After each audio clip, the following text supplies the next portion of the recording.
दोस्तों आज हम एक्सप्लेन करने वाले हैं महारानी सीजन 1, 2 और 3 के सारे एपिसोड्स को, ताकि आपको सीजन 4 देखने में दिक्कत ना आए। इसी बात पर वीडियो को लाइक कर दीजिए। हम चलिए कहानी शुरू करते हैं। सीजन 1 एपिसोड 1 की शुरुआत में हमें बिहार के 1998 का सीन दिखाते हैं, जहां दिलीप नाम का आदमी साइकिल से उसके मालिक राय साहब के पास जाता है, जो कि ऊंची कास्ट के थे। राय साहब दिलीप से उसका हालचाल पूछते हैं। तब दिलीप कहता है कि आज के बाद उसकी बीवी उनके यहाँ काम पे नहीं आएगी, क्योंकि उनकी कास्ट वालों की मीटिंग हुई थी, जिसमें उन्होंने फैसला किया है कि वह ऊंची कास्ट वालों के यहाँ काम नहीं करेंगे। दरअसल दिलीप नीची कास्ट का आदमी था और उस समय ऊंची कास्ट के लोग नीची कास्ट के लोगों को उनका नौकर समझकर उनसे घर के काम करवाते थे। जैसे ही राय साहब ये बात सुनते हैं, वह गुस्सा होकर दिलीप की बेइज्जती करने लगते हैं। तब दिलीप भी उनको जवाब देता है कि अब परिवर्तन आ रहा है और बिहार का नया सीएम भीमा भारती बना है, जो कि उन्हीं की कास्ट का है। ये सब देखकर राय साहब का एक आदमी गुस्से में दिलीप को गोली मार देता है। अब सीन शिफ्ट होता है, जहाँ में बिहार के नए सीएम भीमा भारती और उनकी पार्टी के चीफ सेक्रेटरी सत्येंद्र नाथ मिश्रा को दिखाते हैं, जिन्हें सब लोग मिश्रा जी कहकर बुलाते हैं। और मिश्रा जी भीमा से पॉलिटिक्स के बारे में बात करते हैं। तब भीमा मिश्रा जी को बोलते हैं कि आज वे अपने घर जा रहे हैं, उनको किसी और विषय के बारे में बात करनी ही नहीं है। दरअसल आज छठ पूजा का दिन था और भीमा भारती काफी दिनों बाद अपने घर वापस जा रहे थे। भीमा अब अपने गाँव पहुँचकर मीडिया में थोड़ा सा भाषण देते हैं, फिर अपने घर का गेट खटखटाते हैं। तब हमें सीएम भीमा की वाइफ रानी भारती को दिखाते हैं, जो कि अपने पति से नाराज थी, क्योंकि वह राजनीति के चक्कर में उनके परिवार को बिल्कुल भूल से गए थे। रानी पहले तो भीमा के मुंह पर गेट बंद कर देती है, पर बाद में अपने बच्चों के कहने पर गेट खोलती है। भीमा अब अपने बच्चों को कपड़े और खिलौने देता है। फिर वह अपनी नाराज बीवी को एक सुंदर साड़ी देकर मनाता है, पर रानी नहीं मानती। फिर कुछ मिन्नतें करने के बाद भीमा आखिरकार रानी को मना ही लेता है और कहता है कि वह अपने पति होने की जिम्मेदारी अच्छे से निभाएगा। तब रानी भीमा को गाय का दूध निकालने के लिए कहती है कि जाओ जिम्मेदारी निभाओ, जिसे मीडिया वाले रिकॉर्ड कर लेते हैं। अब दूध निकालने के बाद रानी भीमा को दूध बाहर जाकर बेचने के लिए कहती है और मीडिया वाले इस न्यूज को काफी अच्छे से दिखाते हैं, जिससे भीमा की पॉपुलैरिटी जनता में और बढ़ जाती है। अब सीन चेंज होता है, जहाँ नवीन कुमार नाम के विधायक को देखते हैं, जो कि भीमा भारती की न्यूज देख रहा था। नवीन कुमार भीमा भारती की पार्टी का ही नेता था, पर वह भीमा से काफी जलता था, क्योंकि नवीन को बिहार का सीएम बनना था, मगर उनकी पार्टी ने भीमा को सीएम बनाया था। असल में भीमा के साथ उनकी पार्टी के ज्यादा ही लोग थे, जिन्होंने सीएम बनने के लिए भीमा को अपना वोट दिया और वह बिहार का सीएम बन गया। उसके बाद हमें प्रेम कुमार चौबे को दिखाते हैं, जो कि एक पावरफुल नेता है। प्रेम कुमार नवीन के सामने भीमा की तारीफ करके कहता है कि भीमा की लोकप्रियता की वजह से उनकी पार्टी जीती है। ये सुनकर नवीन गुस्से में प्रेम कुमार के कपड़े उतरवा कर कहता है कि सीएम की कुर्सी पर उसका हक है और वो उसको पाकर ही रहेगा। उसके बाद हमें शंकर महातो को दिखाते हैं, जो कि लाल गैंग का लीडर है और वो लोअर क्लास पर अत्याचार करने वालों को खत्म करके उनसे बदला लेता है। अब शंकर राय साहब क्या जाता है, जिसने सीरीज की शुरुआत में दिलीप को मारा था, और वो राय साहब के साथ सारी ऊंची जाति के लोग जो कि उन पर अत्याचार कर रहे थे, उनको एक साथ खड़ा करके गोली मरवा देता है। अगले दिन भीमा भारती मरने वालों के पास जाता है, जहाँ डीजीपी सिद्धांत भीमा भारती को सारी जानकारी देते हैं कि सारे लोग कैसे मरे। भीमा मरने वाले लोगों के परिवार के पास जाकर दुख प्रकट करते हैं। इधर हम गौरी शंकर पांडे को देखते हैं, जो कि एक बाहुबली नेता है। वह न्यूज देख रहे थे कि नवीन कुमार अपनी पार्टी के खिलाफ प्रदर्शन करके कहते हैं कि भीमा भारती की सत्ता में जातिवाद बढ़ रहा है और लोग मारे जा रहे हैं। तब गौरी शंकर समझ गया था कि नवीन बाबू अब राजनीति खेल रहे हैं, तो गौरी शंकर भी अपने साथी को राजनीति में अपनी चाल चलने के लिए कहते हैं। इधर नवीन कुमार अब पब्लिक में सीएम भीमा के खिलाफ भाषण दे रहा था, तभी भीमा अपनी गाड़ी में से नवीन को देखकर चले जाता है। अब बिहार की राजनीति में फिलहाल काफी गर्मा गर्मी हो रही थी। तब दिल्ली से बोरा जी भीमा भारती को फोन करके बिहार की सारी समस्या को संभालने को कहते हैं और कह दे कि अपने राजधर्म का पालन करो। फिर यहाँ प्रेम कुमार, जो कि नवीन का खास आदमी था, वह लाल गैंग के शंकर महातो को जाकर 50 लाख रुपए देता है। तब पुलिस वाले अचानक से प्रेम कुमार और लाल गैंग के ऊपर फायरिंग करने लगते हैं, क्योंकि पुलिस वालों को किसी ने प्रेम कुमार और लाल गैंग के बारे में इन्फॉर्मेशन दी थी। पुलिस वाले प्रेम कुमार को पकड़ लेते हैं, पर लाल गैंग वाले वहाँ से बचकर भाग जाते हैं। मीडिया अब नवीन कुमार के ऊपर सवाल उठाने लगती है कि उसने शंकर महातो के साथ मिलकर लोगों को मरवाया है, क्योंकि शंकर महातो को नवीन कुमार का खास आदमी प्रेम कुमार पैसे देता हुआ पकड़ा गया। नवीन अब सीधा डीजीपी सिद्धांत के पास जाकर उनको बहुत सुनाता है, फिर कहता है कि मुझे पता है तुम भीमा भारती से मिले हुए हो और तुमने उनके साथ मिलकर प्रेम कुमार को पकड़वाया है, जिससे उसकी जनता के सामने छवि खराब हो। डीजीपी सिद्धांत अब नवीन कुमार को कहते हैं कि आप चाहे कुछ भी कर लो, आप भीमा का कुछ भी बिगाड़ नहीं पाओगे। अगले सीन में रानी भारती नदी के किनारे जाकर छठ पूजा करती है, तब भीमा भारती भी वहाँ कर उनका साथ देता है। तभी दो आदमी बाइक से आकर सीएम भीमा भारती को गोली मारकर वहाँ से भाग जाते हैं और एपिसोड 1 यहीं पर खत्म होता है। एपिसोड 2 की शुरुआत में डॉक्टर मीडिया में भीमा भारती की कंडीशन की जानकारी देकर कहते हैं कि उनको 2 गोलियां लगी थी। इधर कावेरी श्रीधरन, जो कि सीएम की सेक्रेटरी हैं, वह पुलिस इंचार्ज निशिकांत को सुनाकर कहती हैं कि उनसे सीएम की सिक्योरिटी में चूक कैसे हो गई। तभी मिश्रा जी वहाँ आकर डीजीपी सिद्धांत और निशिकांत से कहते हैं कि उनको सीएम भीमा भारती के ऊपर गोली चलाने वाले आदमी 2 दिन के अंदर सामने चाहिए, नहीं तो वह उन सबकी वर्दी उतरवा देंगे। रानी भारती अब अपने बच्चों के के साथ ऑपरेशन थिएटर के बाहर खड़ी होती है। तब मिश्रा जी वहाँ आकर रानी भारती को बताते हैं कि भीमा अब खतरे से बाहर है। फिर मिश्रा जी रानी के बच्चों को घर भिजवा देते हैं क्योंकि उनका रात को हॉस्पिटल में रहना सही नहीं था और हॉस्पिटल में अब गौरी शंकर आकर मिश्रा जी से मिलते हैं। फिर रानी भारती अब भीमा से मिलती है। तभी गौरी शंकर मां नकली दिखावा करने लगता है कि उनको भीमा की काफी चिंता है। तब वे रानी भारती को बोलते हैं कि भीमा को राजनीति उन्होंने सिखाई है, जिस पर रानी गौरी शंकर को कहती है कि आप भीमा को साफ बोलिए, जिससे गौरी शंकर को बेइज्जती सी फील होती है और वो वहाँ से चला जाता है। फिर नवीन कुमार भी अब भीमा से मिलने हॉस्पिटल जाता है। इसके बाद मिश्रा जी डॉक्टर को जबरदस्ती करके कहते हैं कि एक बुलेटिन जारी करिए जिसमें वह लिखेंगे कि सीएम भीमा भारती की तबीयत में काफी सुधार हुआ है और वे कल उनको डिस्चार्ज कर रहे हैं। मिश्रा जी ये सब इसलिए कर रहे थे ताकि जनता का सीएम पर विश्वास बना रहे और सीएम भीमा का पद बच जाए, क्योंकि इस अवस्था में वह सीएम बने नहीं रह सकते। अगले दिन भीमा भारती को उनके घर ले जाकर आगे का इलाज शुरू किया जाता है, जिसके बाद मिश्रा जी अब पार्टी ऑफिस जाते हैं क्योंकि उनको गौरी शंकर ने जरूरी काम के लिए बुलाया था। अब जैसे मिश्रा जी पार्टी ऑफिस के अंदर पहुंचते हैं, वहाँ पर सारे विधायक बैठे थे और दिल्ली से हाई कमांड बोरा बाबू भी वहाँ आए हुए थे। बोरा बाबू मिश्रा जी से भीमा भारती की कंडीशन के बारे में पूछते हैं। तब मिश्रा जी कहते हैं कि भीमा भारती जल्दी ठीक होकर अपना काम संभालेंगे। इसी बात पर नवीन कुमार कहता है कि मिश्रा जी आप खेल मत खेलिए और वो भीमा भारती के डॉक्टर को बुलाता है। तब भीमा के डॉक्टर सभी को बताते हैं कि भीमा भारती को सही होने में कम से कम 6 महीने लगेंगे, तब तक वह बेड पर ही रहेंगे, मतलब कि पार्टी को अब नया सीएम चुनना पड़ेगा। बोरा बाबू अब मिश्रा जी से भीमा भारती से मिलाने को कहते हैं और अगले दिन बोरा बाबू भीमा से जाकर मिलते हैं और पार्टी का हाईकमांड का फैसला सुनाकर कहते हैं कि अब उनको उनकी पार्टी से बिहार का नया सीएम चुनना होगा। तब भीमा भारती मिश्रा जी से कहलवाते हैं कि पार्टी का नया सीएम ये लोग भीमा भारती को ही चुनेंगे, क्योंकि पार्टी के कॉन्स्टिट्यूशन के हिसाब से जिस विधायक के पास विधायक का सबसे ज्यादा समर्थन होता है वही सीएम बनता है या फिर चुनता है। तब बोरा बाबू कहते हैं कि अगर सीएम उम्मीदवार के पद को चुनते टाइम भीमा के पास ज्यादा विधायक के वोट हुए तो वही सीएम चुनेगा। इसके बाद भीमा भारती की पार्टी के अंदर अब सारे मिनिस्टर बोरा बाबू से मिलकर उनका नाम सीएम पद के लिए चुनने के लिए कहते हैं। इधर नवीन कुमार अपने सारे साथी विधायक को समझाकर 10 विधायक के नाम देता है जो कि भीमा से नाराज थे, ताकि नवीन कुमार के साथ ही उन 10 विधायक से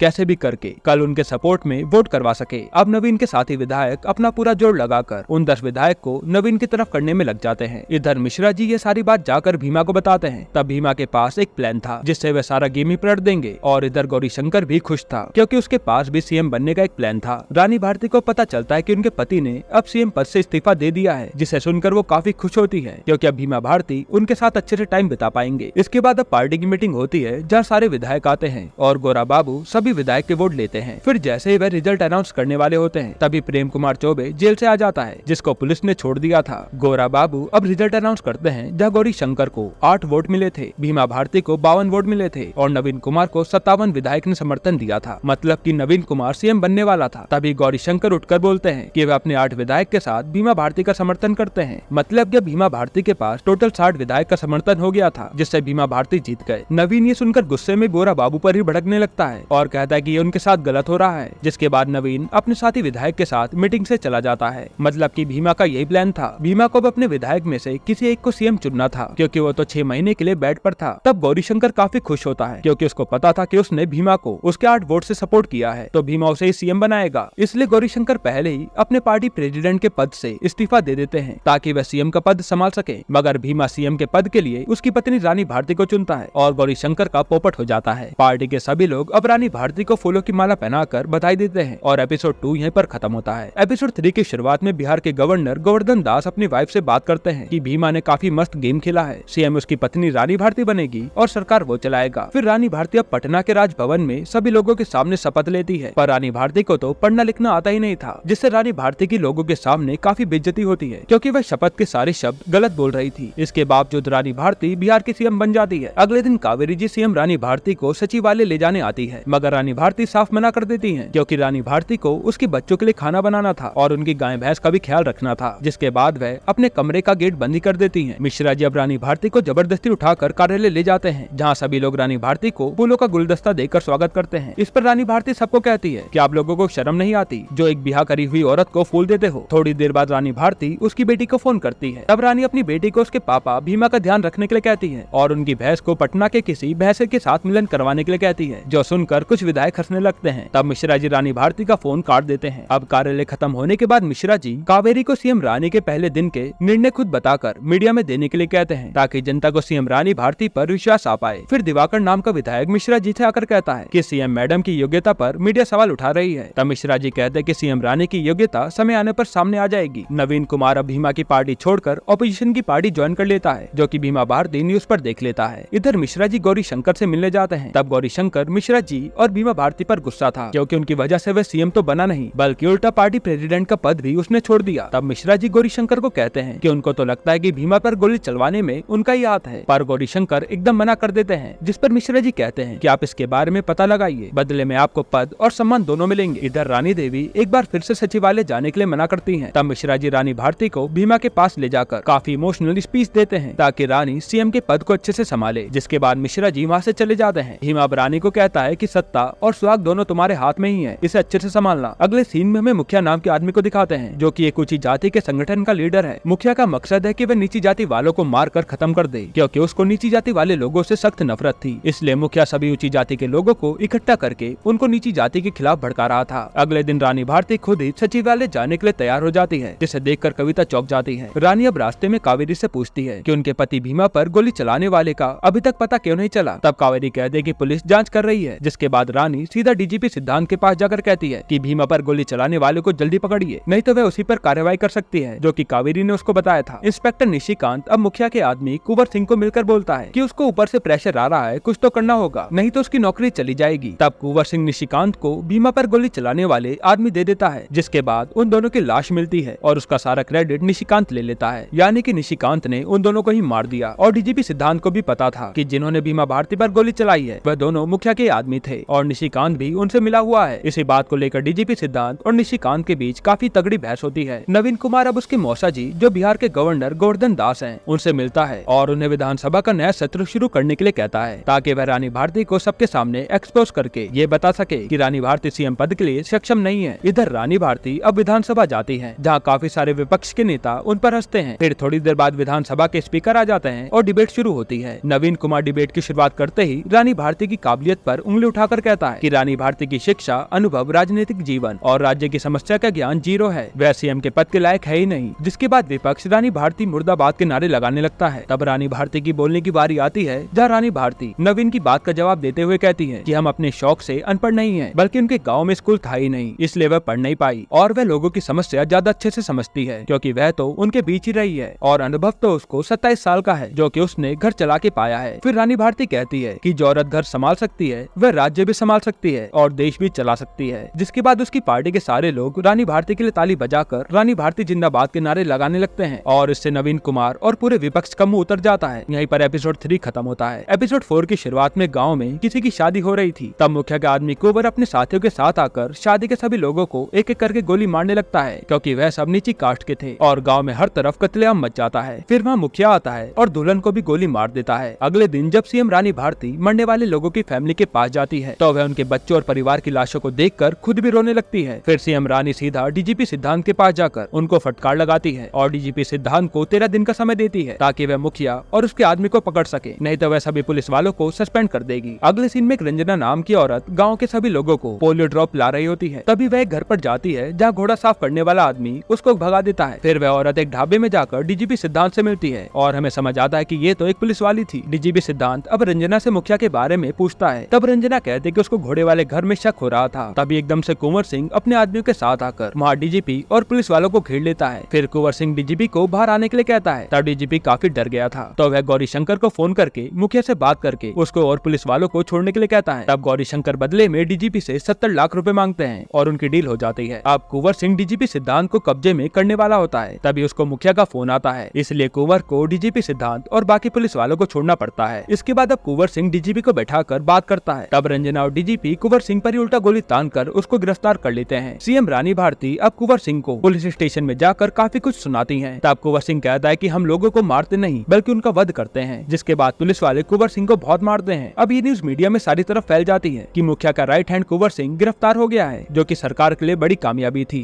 गवर्नर गोवर्धन दास अब भीमा भारती से मिलने आते हैं और वह दोनों राजनीति के ऊपर बातें करते हैं। इधर रानी भारती अब कार्यालय में कावेरी से साइन करना सीखती है और फिर वो उससे बिहार के विकास के लिए आए प्रोजेक्ट की फाइल्स कावेरी से पढ़वाती है। तब रानी भारती को पता चलता है कि बिहार के फाइनेंस सेक्रेटरी हर प्रोजेक्ट की फाइल पर नो फंड लिख रहे हैं। जिसके बाद रानी भारती फाइनेंस सेक्रेटरी परवेज आलम से जाकर मिलती है और परवेज आलम रानी भारती को सब सिंपल भाषा में बताता है, ताकि सीएम रानी को सब समझ आए। वह बोलता है कि सरकारी राजकोष में पैसा ही नहीं है, तो वह इंफ्रास्ट्रक्चर के लिए फंड कैसे दे सकता है। साथ ही परवेज आलम अब रानी भारती को उनके सरकारी राजकोष में पैसा न होने का कारण बताता है, जिससे रानी भारती को पता चलता है कि सरकार में कुछ तो घोटाला हो रहा है, जिसकी रानी भारती परवेज आलम को जांच करके घोटाले का पता लगाने के लिए कहती है। अगले सीन में रंजना शंकर महतो के पास जाती है, मतलब कि रंजना लाल गैंग वालों से मिली है। वहाँ रंजना शंकर को कहती है कि कुंवर सिंह मुंह नहीं खोल रहा है। इधर परवेज आलम सरकारी घोटाले को पकड़ने में लग जाता है, जिसके लिए वह रांची के डीएम मानव गुप्ता से मिलकर सरकारी ट्रेजरी के बिल देखने को कहता है, मगर मानव गुप्ता कहता है कि ट्रेजरी बिल ऑफिसर छोटे लाल छुट्टी पर हैं। जिसके बाद मानव छोटे लाल को फोन करने की एक्टिंग करके कहता है कि उनका तो आज पेट का ऑपरेशन हुआ है ना, इसलिए वो आज हॉस्पिटल के आईसीयू में है। परवेज आलम अब समझ जाता है कि डीएम मानव गुप्ता झूठ बोल रहा है, जिसके बाद वह वहाँ से चला जाता है। इसी के साथ एपिसोड 4 खत्म होता है। एपिसोड 5 की शुरुआत में हमें मचान बाबा को दिखाते हैं, जो कि अपने भक्तों को प्रवचन दे रहे होते हैं। फिर मानव गुप्ता मचान बाबा को परवेज आलम के बारे में बताकर उसको वहाँ किसी भी हाल में भगाने को कहते हैं। तब मचान बाबा बोलते हैं कि वह देख लेंगे, पर अपने साथियों को सतर्क कर दो। अब रात को परवेज आलम अपने साथी अंजनी के साथ सरकारी ऑफिस में चुपके से जाकर वहाँ का ताला तोड़ता है, जिसके बाद वह ट्रेजरी बिल चेक करता है। अब परवेज आलम ये सब इसलिए कर रहा था क्योंकि वो तो एक ईमानदार ऑफिसर था और उसने सीएम रानी से वादा किया था कि वह सरकारी राजकोष में जो भी घपला हो रहा है उसका पर्दाफाश करके रहेगा। परवेज जब सरकारी ट्रेजरी बिल और रिकॉर्ड चेक करता है, तब कोई आदमी परवेज पर गोली चलाता है, पर परवेज आलम बच जाते हैं। फिर वह आदमी परवेज को देखकर गोली मारने वाला होता है, तब अंजनी आकर उसको बेहोश कर देता है। फिर परवेज और अंजनी ट्रेजरी बिल की फाइल लेकर वहाँ से भाग जाते हैं। अगले दिन परवेज आलम अंजनी को ट्रेजरी बिल दिखाकर बताता है कि पशुपालन विभाग ने 200 से भी ज्यादा बिल पास किए हैं, जो कि 14,999 और 49,999 के हैं। मतलब कि कुछ तो गड़बड़ है, जिसको समझने के लिए वे छोटे लाल के पास हॉस्पिटल में मिलने जाते हैं। तब वह देखते कि छोटे लाल सच्ची में आईसीयू में है और वह बाहर से देखकर चले जाते हैं। दरअसल छोटे लाल को पता चल गया था कि परवेज आलम उससे मिलने आ रहा है, तो वह बेड पर लेट गया। अब भीमा भारती इधर काफी सही हो गए थे, तो वह मिश्रा जी और बाकी लोगों के साथ मीटिंग करते हैं और सभी विधायक को उनकी मिनिस्ट्री देते हैं, जिसमें पशुपालन विभाग मंत्री प्रेम कुमार चौबे था। रानी भारती अब भीमा को खाना खिलाने आती है। तब दिवाकर रानी भारती की बेइज्जती करके उनको टेक्निकल सीएम बोलता है, जिससे गुस्सा होकर वह वहाँ से चली जाती हैं। तब भीमा भारती दिवाकर को डांट कर शांत रहने के लिए कहते हैं। रानी भारती अब कावेरी से टेक्निकल सीएम का मतलब पूछती है, तब वह बताती है कागजी मंत्री, जिसमें कोई पावर ना हो। ये सुनकर रानी भारती को दिवाकर पर काफी गुस्सा आता है। फिर परवेज आलम सीएम रानी भारती को रिपोर्ट देता है, जिसमें पशुपालन विभाग से 27 करोड़ की चोरी मिली थी। इसके बाद परवेज आलम कहता है कि सिर्फ एक डिपार्टमेंट में 27 करोड़ की चोरी हुई है, तो सोचो बाकी 48 विभाग में कितनी चोरी हुई होगी। उसके बाद परवेज आलम रानी भारती को कहता है कि कोई भी डीएम उनसे कोऑपरेट नहीं कर रहा है, जिसके बाद रानी भारती सारे डीएम को आदेश जारी कर देती है ताकि वह परवेज आलम को कोऑपरेट करें। सीएम रानी परवेज आलम को उनकी इन्वेस्टिगेशन जारी करने के लिए कहती है। कावेरी रानी को कहती है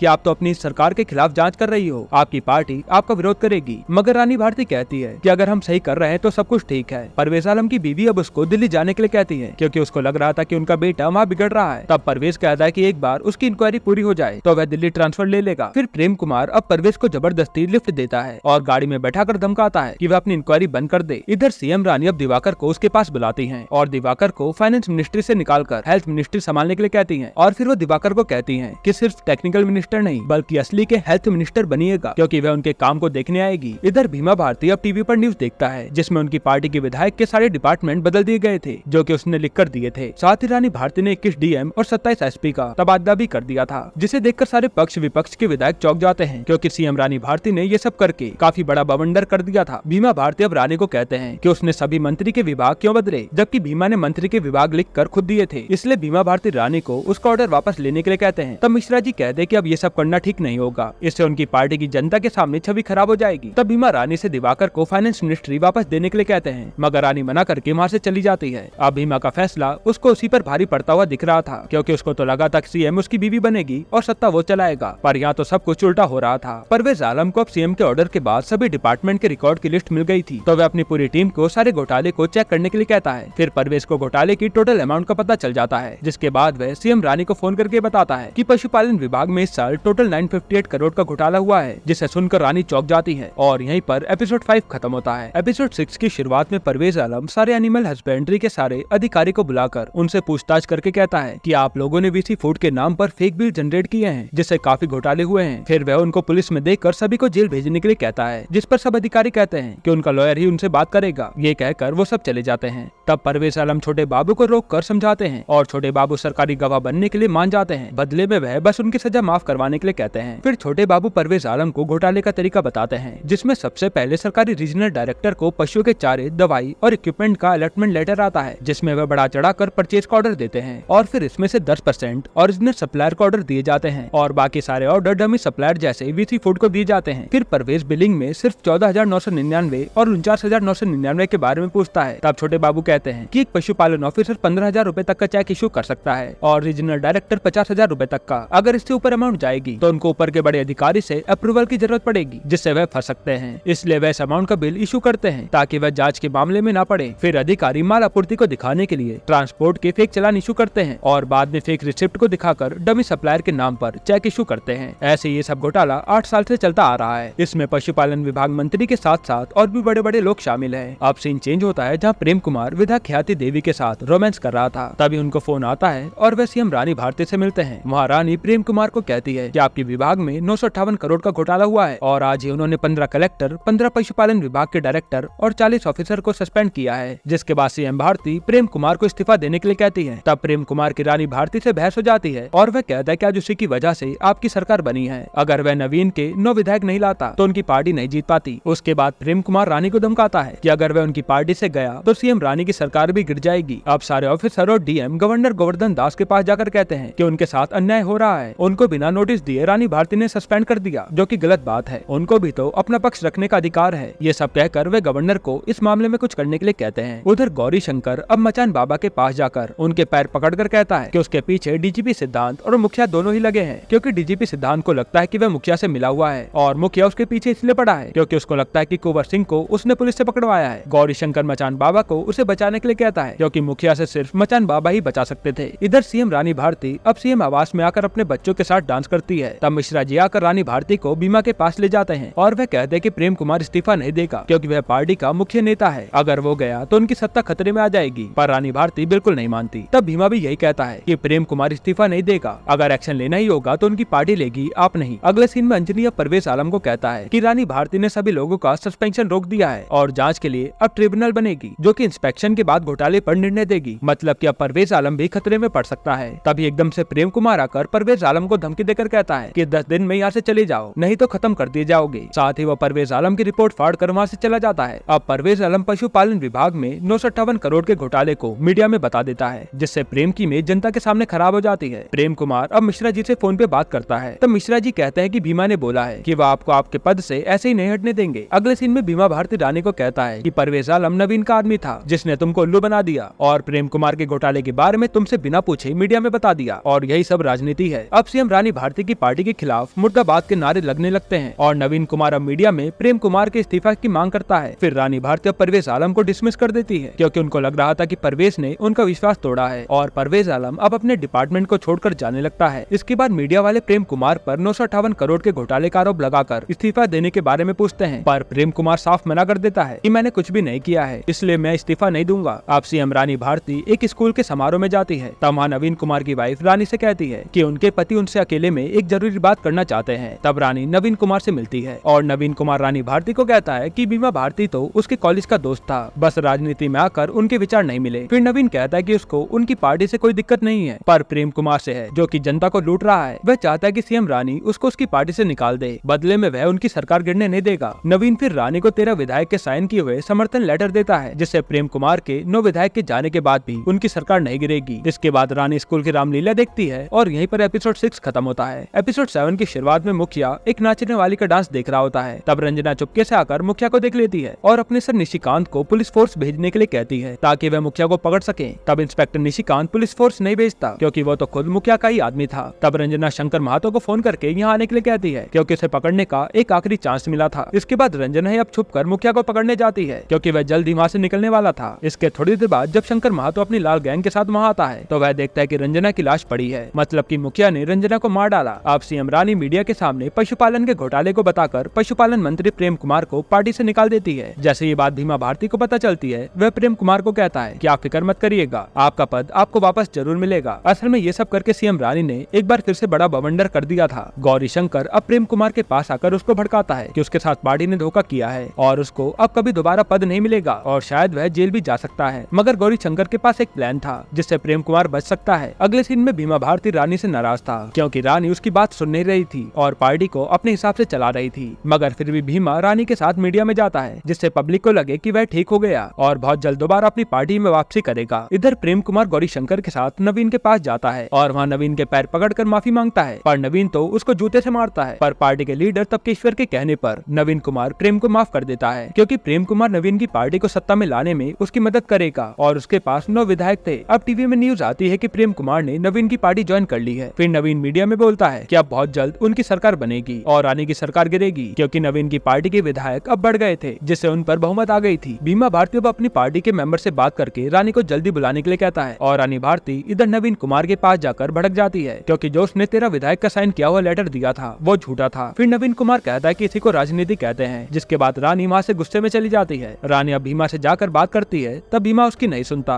और रानी अपने कमरे में जाकर रोने लगती है क्योंकि उसी की वजह से उनकी पार्टी सत्ता से जाने वाली थी। इधर परवेज आलम अभी भी इंक्वायरी कर रहा था जहाँ उसने वीसी फूड अकाउंट का एड्रेस निकाल लिया था। अब परवेज आलम अंजनी के साथ वीसी फूड नाम के अकाउंट होल्डर के एड्रेस पर जाता है जहाँ परवेज आलम को एक पागल औरत मिलती है जिसका नाम विमला होता है और उनके साथ उनका बेटा होता है। विमला और उसका बेटा दिखने में काफी गरीब लग रहे थे जिससे परवेज आलम और अंजनी को कुछ भी पता नहीं चलता, पर उनको विमला के बेटे पर शक होता है। यहाँ डीजीपी सिद्धांत अब पुलिस स्टेशन में कुंवर सिंह से पूछते हैं कि भीमा भारती पर गोली किसने चलवाई, मगर कुंवर अपना मुंह नहीं खोल रहा था। तब डीजीपी कुंवर की फैमिली को लाकर कहता है कि शंकर महतो मुखिया और उसके आदमी के परिवार के बारे में बताने वाले को एक आदमी का 5 लाख रुपए दे रहा है, तो वह कुंवर के परिवार के बारे में शंकर महतो को बता देगा जिससे शंकर महतो उनको जान से मार देगा। अब अपने परिवार के डर से कुंवर डीजीपी सिद्धांत को सब कुछ बता देता है और डीजीपी सिद्धांत अब रानी भारती को बताते हैं कि मुखिया ने भीमा भारती पर हमला मुकुंद बिहारी शर्मा के कहने पर करवाया था। रानी अब भीमा को बाहर टहलाने ले जाती है और बताती है कि उन पर गोली किसी मुकुंद बिहारी शर्मा के कहने पर चलवाई गई थी। तब भीमा मचान बाबा का नाम लेता है क्योंकि मचान बाबा का नाम ही मुकुंद बिहारी शर्मा था। जिसके बाद भीमा थोड़ा मुस्कुराता है और एपिसोड 7 यहीं पर खत्म होता है। एपिसोड 8 की शुरुआत में इंस्पेक्टर निशिकांत अपने खेतों में जाकर देखता है कि उसके खेतों में शंकर महतो की गैंग ने लाल झंडा फहरा दिया है। तब एकदम से शंकर महतो अपनी गैंग के साथ आकर मुखिया का पता पूछता है, पर निशिकांत उसको उल्टा वहाँ से भागने के लिए कहता है, जिसके बाद शंकर महतो निशिकांत को जान से मार देता है। यहाँ भीमा भारती अब गवर्नर गोवर्धन दास के पास जाकर कहता है कि आपने हम पर गोली क्यों चलवाई, क्योंकि मचान बाबा और गवर्नर साथ में मिले हुए थे। गवर्नर अब बोलता है कि तुम्हारी सरकार तो जाने वाली है और नवीन ने 118 विधायक के साइन किए हुए मेमोरेंडम दिए हैं। तब भीमा भारती कहता है कि हमारी सरकार अब सालों तक चलती रहेगी और आप ही चलवाएंगे। जिसके बाद भीमा गवर्नर को कहता है कि वह मीडिया में जाकर बोल देगा कि उस पर गोली गवर्नर ने चलवाई है तो उनकी गवर्नर की कुर्सी चली जाएगी। अगर आप नहीं चाहते कि मैं मीडिया में कुछ भी बोलूं तो भीमा भारती की पार्टी की सरकार किसी भी हाल में बचनी चाहिए। जिसके बाद भीमा भारती वहाँ से चला जाता है। इधर सीएम रानी अब मचान बाबा को पकड़ने का ऑर्डर साइन करके डीजीपी सिद्धांत को देती है और थोड़ी देर में भीमा काफी टाइम बाद सचिवालय आते हैं जो कि अब बिल्कुल ठीक हो गए थे। भीमा अब रानी से बात करते हैं। तब रानी कहती कि उन्होंने मचान बाबा को पकड़ने का ऑर्डर दे दिया है, जिससे भीमा गुस्सा हो जाता है और डीजीपी को फोन करके रोक लेता है। भीमा भारती मिश्रा जी को बोलकर पार्टी की मीटिंग बुलाते हैं और सभी विधायक के सामने जल्दी सीएम बनने को कहते हैं। इधर परवेज आलम अंजनी के साथ विमला के बेटे का पीछा करता है। तब वह देखते कि विमला का बेटा मचान बाबा के आश्रम जाकर गवर्नर के पीए से पैसा ले रहा है, जिसे देखकर परवेज आलम का शक हकीकत में बदल जाता है कि विमला का बेटा उनसे कुछ छुपा रहा है। इसके बाद परवेज आलम और अंजनी विमला के बेटे को दबोचकर उससे सच पूछते हैं और वो सब कुछ बता देता है। इधर मचान बाबा मुखिया से मिलकर नीची कास्ट वाले आदमियों को मारने के लिए कहता है और फिर साथ ही कहता है कि कुंवर भी जल्द ही जेल से रिहा हो जाएगा। यहाँ नवीन कुमार अब मीटिंग में अपने विधायकों को मंत्री के पद देता है जो कि वह सत्ता में आने के बाद उनको मिल जाएंगे। तब ख्याति देवी को कैबिनेट में कोई मंत्री की जगह नहीं मिलती, जिससे वह गुस्सा हो जाती है। तभी गौरी शंकर आकर नवीन से बात करता है कि भीमा गवर्नर से जाकर मिला है तो उसने कुछ तो जरूर सोचा होगा, पर नवीन कहता है कि उनकी सरकार किसी भी हाल में बनकर ही रहेगी, आप चिंता मत करिए। भीमा भारती अब कार्यालय में देखता है कि विकास के सारे कार्य ठप पड़े हैं, जिसके बाद वह 26 जनवरी को सीएम का पद संभालने के लिए कहता है। तभी ख्याति देवी भीमा के पास आती है और नवीन की पार्टी की सारी जानकारी देती है। तब भीमा भारती ख्याति देवी को कहते हैं कि सीएम पद की शपथ तो हमें लेंगे और वह ख्याति देवी को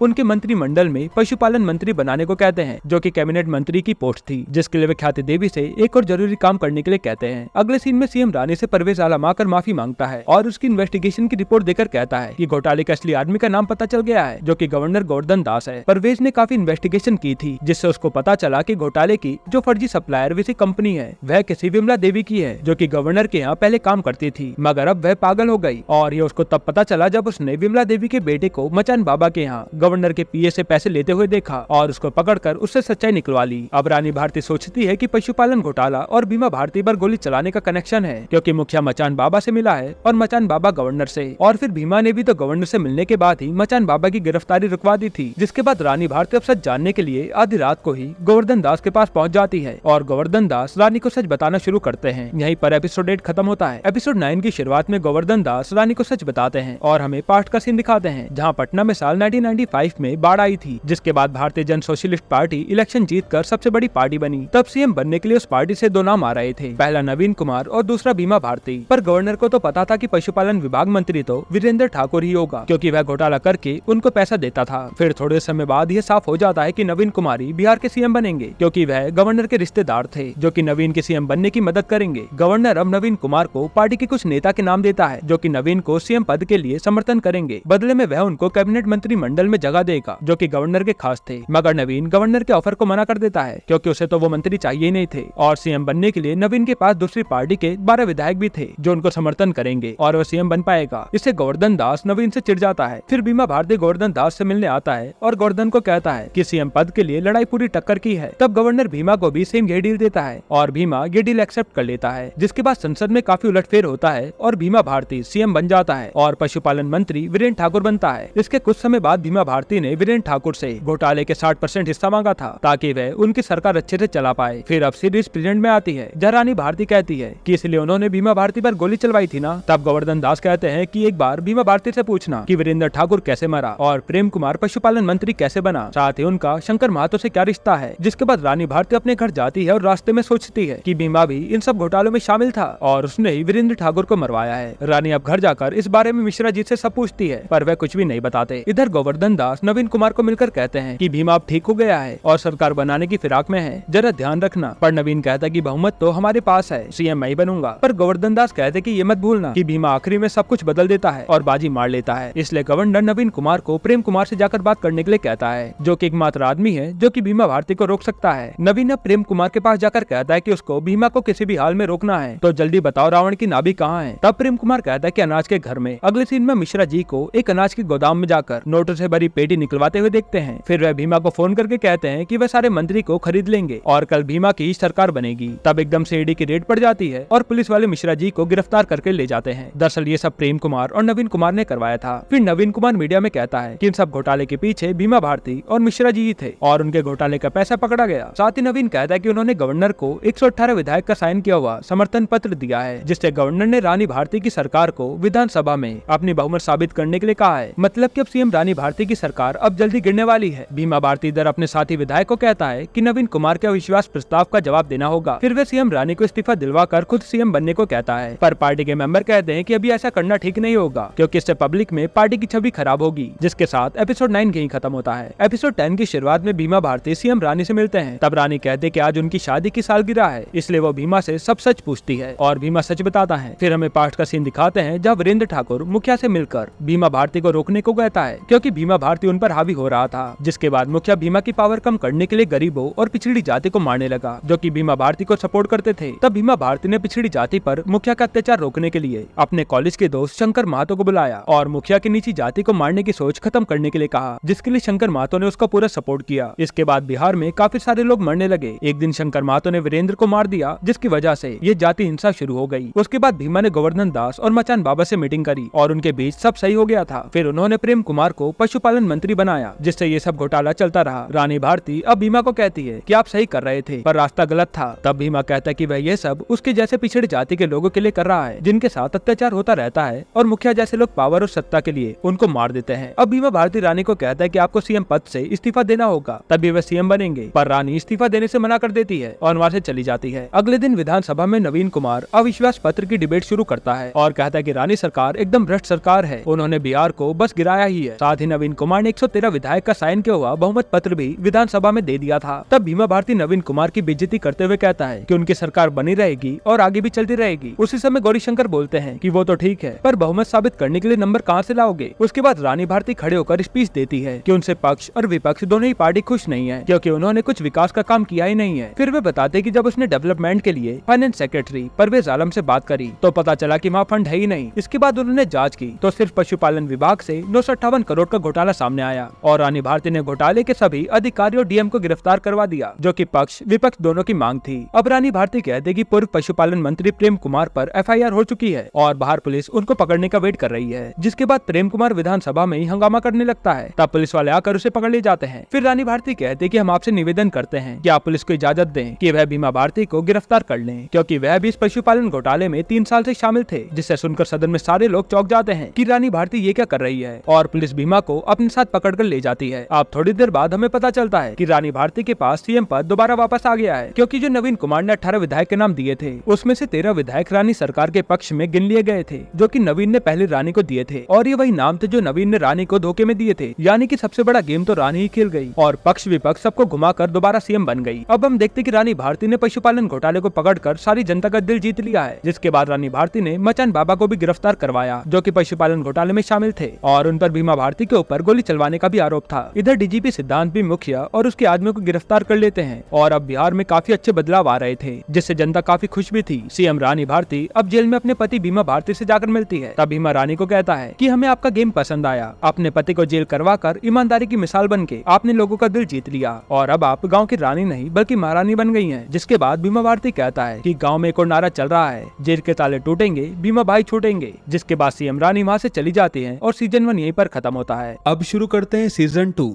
तो एपिसोड 1 की शुरुआत में रानी भारती को इंटरोगेशन के लिए एक जांच कमेटी ने बुलाया होता है, जिसके 3 मुख्य मेंबर होते हैं। पहला मेंबर मार्टिन जी एक्का, जो कि जांच कमेटी का हेड है। दूसरा मेंबर जगन्नाथ त्रिपाठी और तीसरा मेंबर कामता प्रसाद होते हैं, जो कि तीनों ही हाईली क्वालिफाइड व्यक्ति हैं। रानी भारती अब जांच कमेटी के सामने बैठकर कहती है कि वह बिहार की सीएम नहीं रही, आपको जो भी पूछना है पूछ सकते हैं। तब मार्टिन रानी भारती से पूछते हैं कि क्या भीमा भारती के मर्डर की साजिश में शामिल थी, मतलब कि रानी भारती के पति भीमा भारती का मर्डर हो चुका है, जो कि शायद अब इस दुनिया में नहीं रहे। फिर हमें पास्ट का सीन दिखाते हैं, जहाँ मिश्रा जी अपनी पार्टी में नए मंत्री शामिल करके उनका परिचय लोगों को देते हैं। सबसे पहले मंत्री का नाम मुसाफिर बैठा है, जो कि पार्टी के अध्यक्ष पद पर है। दूसरे दिलशाद मिर्जा, जो कि अल्पसंख्यक लोगों का नेता है। तीसरे दुलारी यादव और चौथा कीर्ति सिंह, जो कि महिला मोर्चा नेता है। यहाँ मिश्रा जी ने यह रैली भीमा भारती के सम्मान के लिए रखी थी। फिर भीमा भारती अब जेल के अंदर भाषण देता है, जो कि फोन के जरिए बाहर सभी जनता को भी सुनाया जाता है। फिर भीमा कहता है कि उसको उन्हीं की पत्नी सीएम रानी भारती ने भ्रष्टाचार के झूठे आरोप में फंसाया, जो कि सरासर गलत है, पर अब वह जल्दी राजनीति में वापसी करके सबका मुंहतोड़ जवाब देगा और अपनी बिहार की जनता का भला करेगा। ये सुनकर सभी लोग भीमा भारती के लिए तालियां बजाते हैं। तब भीमा कहता है कि जेल के ताले टूटेंगे,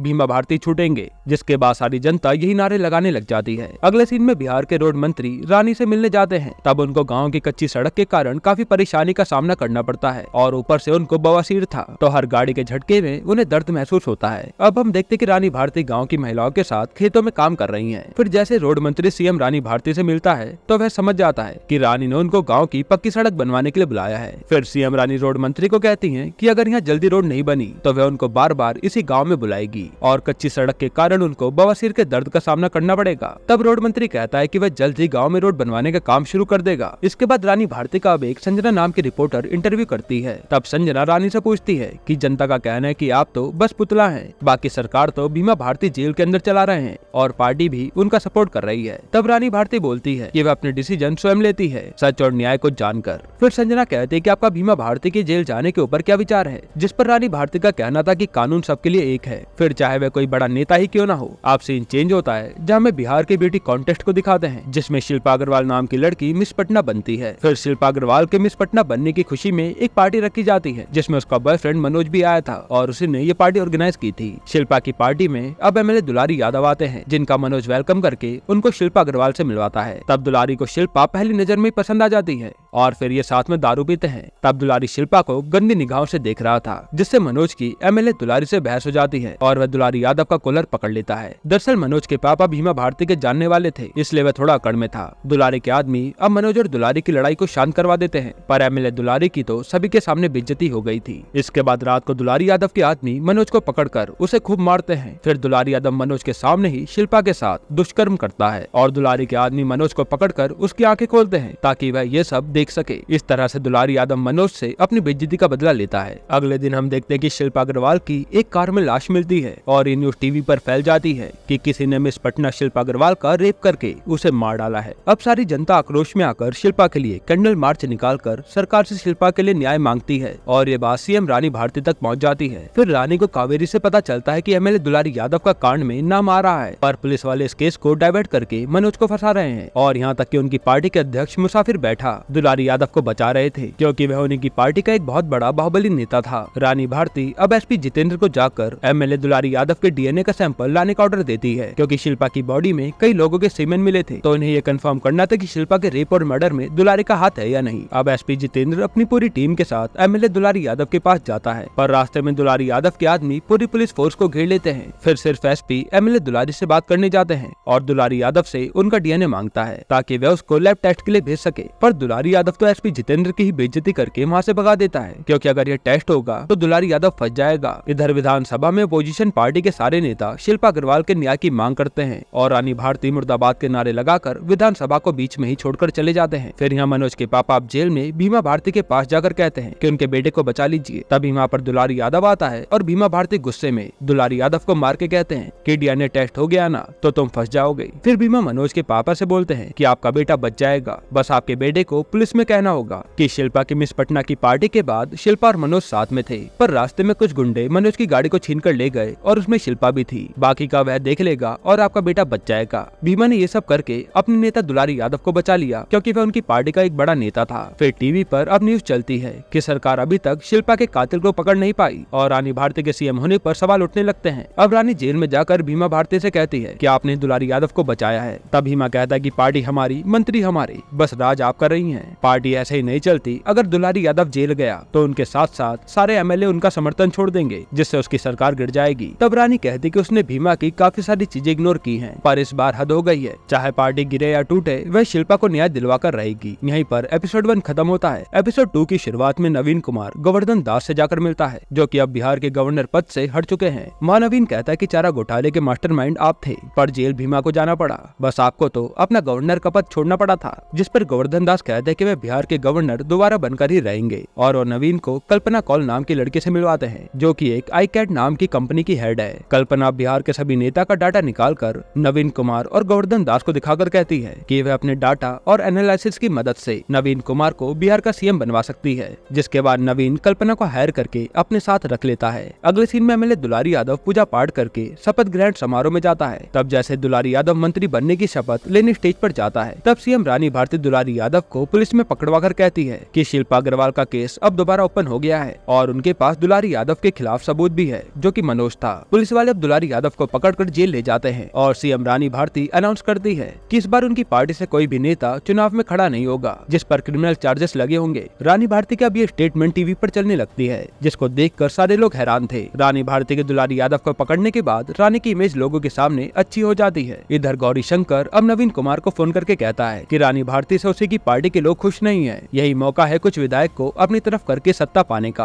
पर नवीन गौरी शंकर को कहता है कि आप फालतू का आइडिया मत दो, मैंने अपना सारथी चुन लिया है जो मुझे सीएम बनवाएगा, और वह है कल्पना कौल। यह सुनकर गौरी शंकर अपने साथी को कहता है कि नवीन कुमार अब काफी बदल गया है। रात को दिलशाद मिर्जा के यहाँ पार्टी की मीटिंग होती है, जहाँ सारे विधायक आए हुए थे। तब विधायक की शिकायत थी कि रानी भारती बोल रही है कि जिस विधायक के ऊपर क्रिमिनल चार्जेस होंगे वह इलेक्शन में खड़ा नहीं हो पाएगा, ऐसे तो सारे विधायक की सीट चली जाएगी। तब भीमा भारती कहता है कि इलेक्शन में खड़ा होने का निर्णय पार्टी और पार्टी के अध्यक्ष का होता है, आप फिक्र मत करिए, सबको चुनाव में सीट मिलेगी, वह उनकी पार्टी ऐसी बर्बाद होने नहीं देगा। अब कावेरी रानी को बताती है कि भीमा भारती कल रात को जेल से बाहर आकर दिलशाद मिर्जा के यहाँ पार्टी के लिए गए थे, जहाँ लगभग 70 विधायक थे, मतलब कि भीमा भारती कुछ तो प्लान जरूर कर रहे हैं। उसके बाद पार्टी अध्यक्ष बैठा जी भीमा की जेल में जाते हैं, जहाँ प्रेम कुमार भी था। प्रेम कुमार बैठा जी से मिलकर कहता है कि इस बार वह भीमा भारती को चुनाव जिताने में पूरा दम लगा देगा, पर बैठा जी कहते हैं कि अभी आपकी ही पार्टी में सीट कंफर्म नहीं है। फिर कीर्ति सिंह नाम की नेता भीमा से जाकर जेल में मिलती है, जो कि भीमा के लिए खाना लाई थी। इससे हमें पता चलता है कि भीमा का अब कीर्ति सिंह से चक्कर चल रहा है और शायद वे एक दूसरे से प्यार भी करते हैं। तभी अनुज कुमार नाम का एक जेलर आता है, जो कि भीमा को अपने साथ दरभंगा जेल में ले जाने के लिए कहता है, क्योंकि उनको सीएम के ऑर्डर आए थे और भीमा भारती को इस जेल की तरह वहाँ पर सुविधाएं नहीं मिलने वाली। जिसके बाद भीमा भारती को वो अपने साथ ले जा लेता है। फिर सीएम रानी अपने घर पर बच्चों के साथ डिनर कर रही होती है। तभी मिश्रा जी रानी भारती से आकर मिलते हैं और कहते हैं कि पार्टी के विधायक आपसे खुश नहीं है, आपको पार्टी का समर्थन करना चाहिए, नहीं तो आपकी सत्ता चली जाएगी। पर रानी भारती कहती है कि हमको जो सही लगता है हम वही करते हैं, हमारा डिसीजन नहीं बदलेगा, बाकी आगे का जवाब आप विधायक दल की मीटिंग में सुन लेना। अगले दिन पार्टी की विधायक की मीटिंग होती है, जहाँ रानी भारती सभी विधायक को कहती है कि ना तो हम दुलारी यादव को जेल से रिहा करेंगे और ना ही क्रिमिनल बैकग्राउंड वाले विधायक को पार्टी का टिकट देंगे। हमें पता है कि पार्टी में काफी सारे लोग हमारे समर्थन में नहीं है। तब दिलशाद मिर्जा खड़ा होता है और कहता है कि जो रानी भारती का सपोर्ट करता है वह यहीं पर बैठे और बाकी सब यहाँ से चले जाए। तब लगभग सारे विधायक मीटिंग से उठकर चले जाते हैं और बचे कुछ एक दो विधायक मिश्रा जी के डर से चले जाते हैं। फिर भीमा भारती रानी को फोन पर कहता है कि अब आप अपना इस्तीफा लिखवा लीजिए क्योंकि अब आप सीएम पद से हटने वाली हैं। यहीं पर एपिसोड 2 खत्म होता है। एपिसोड 3 की शुरुआत में मनोज, जो कि शिल्पा अग्रवाल के साथ दुष्कर्म और हत्या का विटनेस था, वह अपने गार्ड्स के साथ जा रहा होता है। तभी कुछ गुंडे गाड़ियों में आकर मनोज को गोलियों से मार देते हैं ताकि दुलारी यादव के खिलाफ कोई भी विटनेस गवाही देने के लिए ना बचे। अगले सीन में ये बात मीडिया में पहुंच जाती है कि शिल्पा के केस के इकलौते विटनेस को गुंडों ने मार दिया है। फिर रानी भारती मनोज के पापा के पास आकर कहती है कि उनके बेटे को वह नहीं बचा पाई। तब मनोज के पापा कहते हैं कि मनोज के असली हत्यारे दुलारी के आदमी और भीमा भारती हैं, जिनकी वजह से ये सब हुआ है। फिर मनोज के पापा रानी को कहते हैं कि जिन्होंने उनके बेटे के साथ ये सब किया है उनको आप कुचल दीजिएगा। अब रानी कावेरी के साथ गाड़ी में जा रही थी, तब वह काफी सोचती है और कावेरी से अपना सीएम त्याग पत्र लेकर गाड़ी से उतरती है और फिर उसको फाड़ के नदी में फेंक देती है। मतलब कि रानी भारती ने डिसाइड कर लिया था कि वह सीएम की कुर्सी के लिए लड़ेगी। उसके बाद हम एकल मुंडा नाम के नेता को देखते हैं, जो कि काफी पावरफुल नेता है। वह बिहार से झारखंड को अलग करने की मांग कर रहा है। कावेरी अब एकल मुंडा से मिलकर उसको रानी भारती से मिलने के लिए कहती है, पर एकल मुंडा कहते हैं कि मुझे पता है कि रानी भारती के साथ उनकी पार्टी नहीं है और उनके सीएम की कुर्सी भी जल्दी जाने वाली है, तो अपनी कुर्सी को बनाए रखने के लिए रानी भारती उसका समर्थन चाहती होंगी। मगर कावेरी कहती है कि आप रानी भारती को कमर समझिए, जिसने भी अब तक ये भूल की है उसने मुंह की खाई है। पर एकल मुंडा रानी भारती से मिलने के लिए मना कर देता है। वहाँ गौरी शंकर नवीन कुमार के कहने पर कल्पना कौल को रेलवे स्टेशन लेने जाते हैं, जो कि नवीन को चुनाव जितवा कर सीएम बनवाएगी। फिर गौरी शंकर अब गाड़ी में कल्पना कौल से बात करता है। तब कल्पना बताते है कि उसका पार्टी में रोल यह है कि वह चुनाव में लड़ने वाले विधायक को गाइड करके उनको इलेक्शन जितवाएगी, जिसमें वह कंप्यूटर के डाटा और एनालिटिक्स की मदद लेगी, क्योंकि आजकल इसी का जमाना है, जिससे नवीन कुमार सीएम बन जाएगा। इधर मिश्रा जी अब भीमा भारती को जेल से छुड़वा लेते हैं। तब बैठा जी और दिलशाद मिर्जा भीमा का वेलकम करते हैं। वहाँ भीमा बैठा जी को कहता है कि अब आप बिहार के नए सीएम बनने वाले हैं, क्योंकि पार्टी के सारे विधायक भीमा के पास थे और रानी भारती के पास सीएम बनने के लिए बहुमत नहीं थी। इधर रानी भारती अब गवर्नर से जाकर मिलती है। तब गवर्नर रानी को बोलते हैं कि विधानसभा में अपनी बहुमत कैसे दिखाओगी, इससे अच्छा है कि त्याग पत्र दे दो, नहीं तो सबके सामने आपका मजाक बन जाएगा। पर रानी कहती है कि वह देख लेगी, क्योंकि रानी के पास कुछ तो प्लान था। इससे नवीन कुमार अब एकल मुंडा से मिलकर कहता है कि आप हमारी पार्टी से गठबंधन करके हमारी पार्टी को जितवाओ, हम आपको उत्तर भारत में 15 सीट देंगे और अगर नवीन कुमार सीएम बन गया तो वह एकल मुंडा को झारखंड दिलवाने में मदद करेगा। पर नवीन ने एकल मुंडा से इसका कोई वादा नहीं किया था, जिसके बाद एकल मुंडा बोलता है कि वह सोचकर बताएगा। सीएम रानी भारती अब कैबिनेट की एक इमरजेंसी मीटिंग बुलाती है और सारे मंत्री के काम की जांच करती है, तो सारे मंत्रियों ने ही काम चोरी की हुई थी। फिर रानी भारती सारे कैबिनेट मंत्री को वार्निंग देती है कि अगर अब किसी भी मंत्री ने काम के प्रति लापरवाही बरती तो वह उस मंत्री की गाड़ी, बंगला, मंत्रालय और भत्ता सब कुछ छीन लेगी और वह कुछ नहीं कर पाएगा। यहाँ भीमा भारती अब अपने बच्चों से मिलकर काफी खुश होता है। फिर रात को वह रानी भारती को कहता है कि आप कैबिनेट की मीटिंग बुलाकर करोड़ों के प्रोजेक्ट को मंजूरी दे रही हैं और गरीब किसानों का कर्जा भी माफ कर रही हैं। इससे आपको लगता है विधायक आपका समर्थन करेंगे और आपकी सरकार बच जाएगी। तब रानी इसका जवाब दिए बिना कहती है कि हरी काका ने आपका बिस्तर बाहर लगा दिया है। पर भीमा भारती कहता है कि वह यहीं पर सोएगा। अब भीमा रानी को आखिरी बार कहता है कि आप अपना त्याग पत्र दे दो, नहीं तो कल विधानसभा में आपकी बेइज्जती हो जाएगी। मगर रानी बोलती है कि जब अटल बिहारी जी ने अपने समय में हार नहीं मानी तो हम कैसे मान लें, हमें अपनी बात रखने का एक मौका तो मिलना चाहिए। अगले दिन अब रानी भारती विधानसभा में आती है, जहाँ सबको पता था कि बेटा जी सीएम बनने वाले हैं, क्योंकि मेजोरिटी उनके पास थी। फिर विधानसभा शुरू होती है, जहाँ रानी भारती बोलती है कि आज पक्ष और विपक्ष दोनों ही नहीं चाहते कि हम सीएम बने,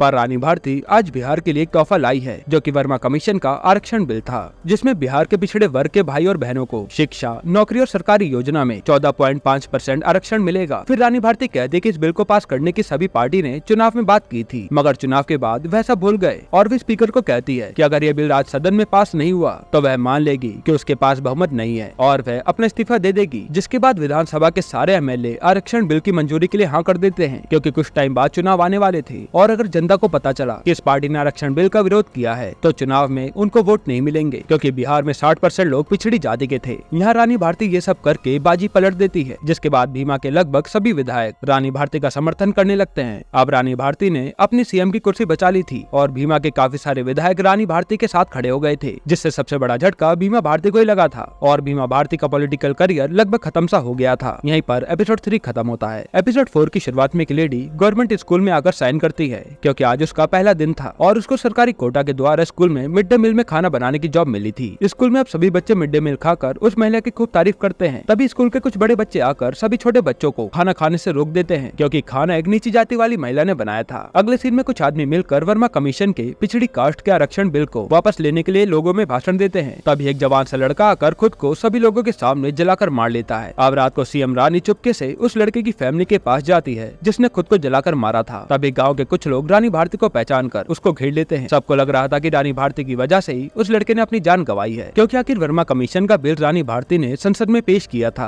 तब गाँव का एक आदमी रानी भारती को आक्रोश में जलाने के लिए मिट्टी तेल लाता है और रानी भारती सबके सामने कहती है कि दम है तो लगाओ आग, हम किसी से डरते नहीं है। तब उस लड़के की माँ आती है जिसने खुद को जलाया था। वह गाँव वालों को कहती है कि अगर गाँव वालों में से किसी ने भी उसके बेटे की आग बुझाने की हिम्मत की होती तो आज उसका बेटा जिंदा होता। फिर वह रानी भारती को कहती है कि हम आपको कभी माफ नहीं करेंगे। तभी वहाँ पर रानी भारती की सिक्योरिटी आ जाती है, क्योंकि सीएम रानी भारती बिना सिक्योरिटी के गाँव में आ गई थी और गाँव वाले क्रोध में आकर उस पर अटैक कर सकते थे। फिर नवीन कुमार और उनकी पार्टी न्यूज में देख रही थी कि आरक्षण बिल का पब्लिक में विरोध तेजी से हो रहा है, जिससे नवीन को लगता है कि उसकी पार्टी के वोट में फायदा होगा। तब गौरीशंकर बोलता है कि जैसा तुम सोच रहे हो वैसा कुछ भी नहीं होने वाला, बिहार में नीची कास्ट के लोग ज्यादा हैं, तो वह रानी भारती को ही सपोर्ट करेंगे, क्योंकि रानी भारती ने उनके फायदे के लिए बिल पेश किया है। फिर गौरीशंकर नवीन को कहता है कि बिहार की राजनीति एक्सपीरियंस से चलती है, यह डाटा से नहीं, जो कि कल्पना मैडम दिखा रही हैं। तब कल्पना बोर्ड में बिहार के डाटा को लिखती है, जिसमें रानी भारती के पिछड़ी जाति के वोट 49% थे, भीमा भारती के 24% थे और नवीन कुमार के 27% थे। नवीन कुमार का प्लान था कि वह रानी भारती के 49% वोट्स को तोड़ेगा, वो भी धर्म के नाम पर, क्योंकि जाति से भी ऊपर धर्म होता है। उसके बाद नवीन कुमार मचान बाबा के पास जेल में जाकर मिलता है और उनका चुनाव में समर्थन मांग कर कहता है कि अगर वह सत्ता में आ गया तो वह उनको जेल से निकलवा देगा। तब मचान बाबा कहते हैं कि वह नवीन को पूरा समर्थन देंगे, बस उनकी 3 शर्त थी। पहली कि नवीन कुमार झारखंड को बिहार से अलग होने नहीं देगा, दूसरी वह कुंवर सिंह को उनकी पार्टी से टिकट देगा और तीसरी शर्त मचान बाबा की ये थी कि वह नवीन से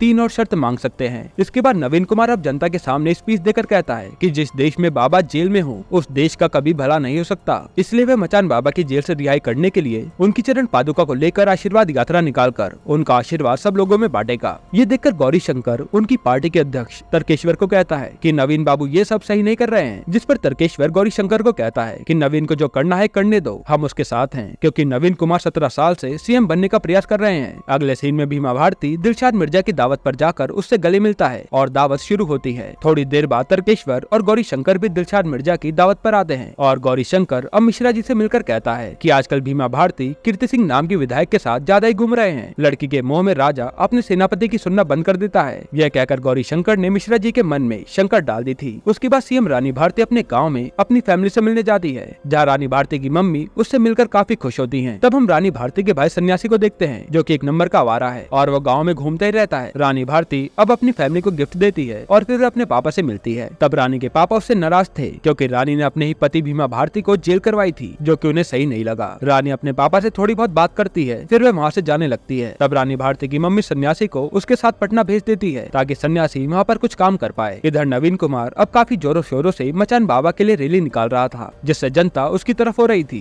भीमा भारती अब अपनी पार्टी के साथ नवीन कुमार के आशीर्वाद यात्रा के बारे में बात करता है। तब उनको पता चलता है कि नवीन अपनी यात्रा दिलशाद मिर्जा के एरिया से भी ले जाएगा, मतलब कि नवीन कुमार भीमा भारती के वोट्स को तोड़ना चाहता है। तब कीर्ति सिंह दिलशाद मिर्जा को ईंट का जवाब पत्थर से देने के लिए कहती है और मिश्रा जी की बात को काट देती है। इससे मिश्रा जी के मन में शंका और भी ज्यादा बढ़ जाती है कि गौरीशंकर सही बोल रहा था। अब हम देखते कि भीमा भारती के चेहरे पर मुस्कान है, मतलब कि उसके मन में जरूर कुछ तो प्लान है। इधर रानी भारती को जैसे ही पता चलता है कि नवीन कुमार की रैली दिलशाद मिर्जा के यहाँ से जा रही है, तो वह पुलिस को नवीन की रैली का रास्ता चेंज करने के लिए कहती है, नहीं तो मुस्लिम और हिंदू में दंगे हो जाएंगे। अगले सीन में पुलिस वाले नवीन से उसकी रैली का रास्ता चेंज करने के लिए कहते हैं, पर वह नहीं मानता। इधर दिलशाद मिर्जा के आदमी उसको बताते हैं कि नवीन कुमार अपनी रैली लेकर उनकी तरफ आ रहा है। तब दिलशाद मिर्जा अपने सारे साथियों को लेकर नवीन कुमार की रैली के सामने आ जाता है। अब ऐसा लग रहा था कि नवीन कुमार और दिलशाद मिर्जा के आदमियों के बीच दंगा होने वाला है। तभी नवीन की पार्टी अध्यक्ष तर्केश्वर बाबू को एकदम से कोई गोली मार देता है, जिसके कारण वहाँ पर भगदड़ मच जाती है और यहीं पर एपिसोड 4 खत्म होता है। एपिसोड 5 की शुरुआत में बिहार में दंगे बढ़ चुके थे, जिसके कारण बिहार की काफी सारी प्रॉपर्टी जलकर खाक हो चुकी थी, पर पुलिस वालों ने अब स्थिति को थोड़ा काबू में कर लिया था। फिर हम देखते कि नवीन कुमार की पार्टी के कुछ गुंडे शहर में दंगा करने के लिए आ रहे हैं। तब भीमा भारती उन सब लोगों के सामने डंडा लेकर खड़ा हो जाता है। फिर वह गुंडे भीमा भारती को मारने के लिए आगे बढ़ने लगते हैं। तभी कोई आदमी भीमा भारती के ऊपर बम फेंकता है, जिससे बहुत बड़ा धमाका होता है और सारे लोग वहाँ से बचकर भाग जाते हैं। अगले सीन में हम देखते कि भीमा भारती हॉस्पिटल में पड़ा है, जहाँ रानी भारती उसको देखने के लिए अपने बच्चों के साथ आई है। आखिर जो भी हो, भीमा भारती उसका पति था।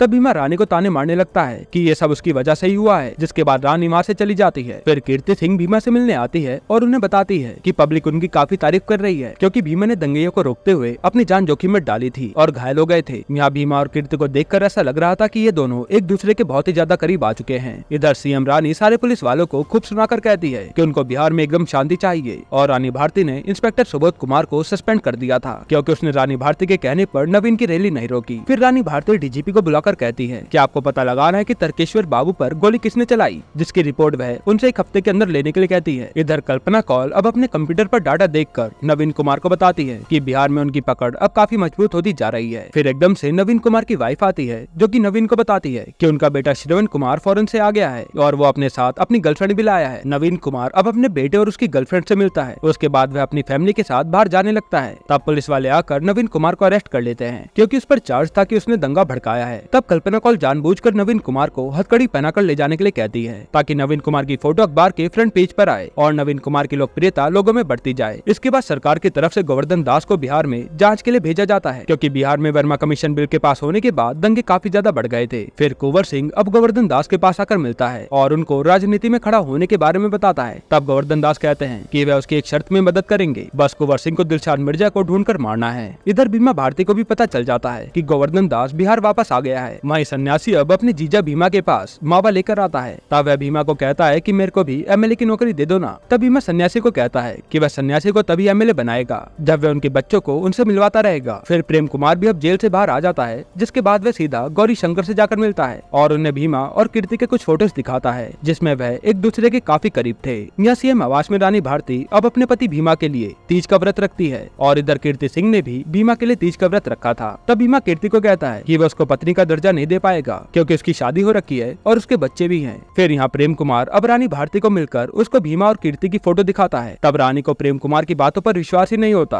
अगले सीन में कीर्ति सिंह पूजा करके भीमा को टीका लगाती है और उसको पीछे से पकड़ लेती है। तभी रानी भारती भीमा के गेट पर आकर ये सब देख लेती है और वहीं पर गिरकर रोने लगती है। फिर रानी भारती रोते हुए वापस अपने घर जाती है और रानी को अब उसका और भीमा का रिश्ता खत्म होता दिख रहा था। यहीं पर एपिसोड 5 खत्म होता है। एपिसोड 6 की शुरुआत में रानी भारती और भीमा भारती की न्यूज टीवी पर आ गई थी कि भीमा का किसी और के साथ चक्कर चल रहा है, जिसके कारण भीमा की पब्लिक के सामने इमेज थोड़ी खराब हो जाती है। मिश्रा जी अब भीमा भारती को कहते हैं कि हम मीडिया को संभाल लेंगे, बस आप कीर्ति सिंह से रिश्ता खत्म कर लीजिए। पर भीमा कहता है कि वह कीर्ति सिंह का साथ नहीं छोड़ेंगे और उसके साथ मिलकर राजनीति में आगे बढ़ेंगे। इधर रानी भारती भी उदास बैठी थी और उसकी बेटी रोशनी को भीमा और रानी के बारे में सब पता चल गया था कि उनका रिश्ता अब खत्म होने वाला है। तब रानी रोशनी को सारी सच्चाई बता देती है और उसको गले लगाकर रोने लगती है। उसके बाद हम देखते कि कीर्ति सिंह का कुछ लोग पीछा करके उसकी फोटो ले रहे हैं और सन्यासी भी अब कीर्ति सिंह के घर वालों के पास जाकर उनको धमकाता है कि अपनी बेटी को कहो कि भीमा भारती से दूर रहे, नहीं तो वह उनको छोड़ेगा नहीं। इसके बाद रानी भारती सन्यासी से बात कर रही थी। तब कावेरी आकर रानी से पूछती है कि आपने क्राइम ब्रांच को कीर्ति सिंह के पीछे लगाया है क्या, और ये सन्यासी कीर्ति सिंह की फैमिली को धमका कर आया है, ये सब बिल्कुल गलत है। तब रानी भारती बोलती कि ये सब हम नहीं करवाया है, क्योंकि भीमा उसका पति है, वह उसको ऐसे ही नहीं छोड़ सकती, उसके बच्चों का सवाल है। तब कावेरी रानी भारती को समझाती है कि भीमा भारती ने आपको और पूरे बिहार को धोखा दिया है, इसलिए आपको अपने पति को भूलकर बिहार की जनता के बारे में सोचना होगा। ये सुनकर रानी भारती में थोड़ी हिम्मत आती है। अगले सीन में भीमा भारती के बच्चे उससे मिलने आते हैं। तब रोशनी अपने पापा से सवाल पूछती है कि आप मम्मी और हमको छोड़ दोगे। तब भीमा कहता है कि आपकी मम्मी ने हमारे साथ अच्छा सलूक नहीं किया, इसलिए वह उनके साथ अब नहीं रह पाएंगी, पर वह अपने बच्चों से कभी अलग नहीं होंगे। कीर्ति सिंह अब रोशनी के भाइयों को खिलौने देती है। तब रोशनी अपने भाइयों को लेकर चली जाती है। यहाँ कुंवर सिंह अब दिलशाद मिर्जा के यहाँ एक हिंदू जो काम करता था उससे दिलशाद मिर्जा के बारे में पूछता है, जो कि दंगे होने के बाद गायब हो गया था। तब आदमी कुंवर सिंह को दिलशाद मिर्जा का पता बता देता है। कुंवर सिंह अब अपने आदमियों के साथ दिलशाद मिर्जा के ऊपर अटैक कर देता है, पर दिलशाद मिर्जा बचकर भाग जाता है, पर उनके हाथ दिलशाद मिर्जा का आदमी इलियास लग जाता है। इधर नवीन कुमार के घर में कल्पना नवीन के बेटे को शादी करने से रोक देती है, और जब नवीन कल्पना से उसके बेटे की शादी रोकने की वजह पूछता है तो कल्पना कहती है कि उसने बड़ी मुश्किल से नवीन की पब्लिक के सामने अच्छी इमेज बनाई है, अगर ये खराब हो गई तो उसके सीएम बनने का चांस भी कम हो जाएगा। ये सुनकर नवीन अपने बेटे को चुनाव के बाद शादी करने के लिए कहता है। यहाँ प्रेम कुमार अब गौरी शंकर से बात करता है कि उसको कोई भी पार्टी से टिकट नहीं मिल रहा है। थोड़ी देर बाद गौरी शंकर को भी पता चलता है कि नवीन कुमार ने कल्पना के कहने पर उनका टिकट भी काट दिया है। उसके बाद हम विनय कुमार नाम के एक्टर को देखते हैं, जो कि नवीन कुमार की पार्टी से खड़ा हो रहा था। विनय कुमार की पॉपुलैरिटी से नवीन कुमार अपनी पार्टी के वोट बैंक को और बढ़ाना चाहता था, जो कि कल्पना ही करवा रही थी। फिर भीमा भारती अब अपनी खुद की नई पार्टी बना लेता है, जिसका नाम बिहार विकास पार्टी था। इसमें भीमा भारती मुसाफिर बैठा को पार्टी का उपाध्यक्ष पद सौंपता है और कीर्ति सिंह को महासचिव का पद। यह देखकर मिश्रा जी भीमा भारती को कीर्ति सिंह को महासचिव का पद देने से रोकते हैं, क्योंकि यह करने से पब्लिक में अच्छा मैसेज नहीं जाएगा। तब भीमा भारती पार्टी के सभी लोगों के सामने मिश्रा जी की बेइज्जती कर देता है। यह देखकर कीर्ति सिंह पार्टी के सभी लोगों के सामने अपना पद वापस लेने के लिए कहती है, पर भीमा भारती कीर्ति सिंह को रोक लेता है। अब मिश्रा जी की पार्टी के सामने भीमा ने काफी बेइज्जती कर दी थी।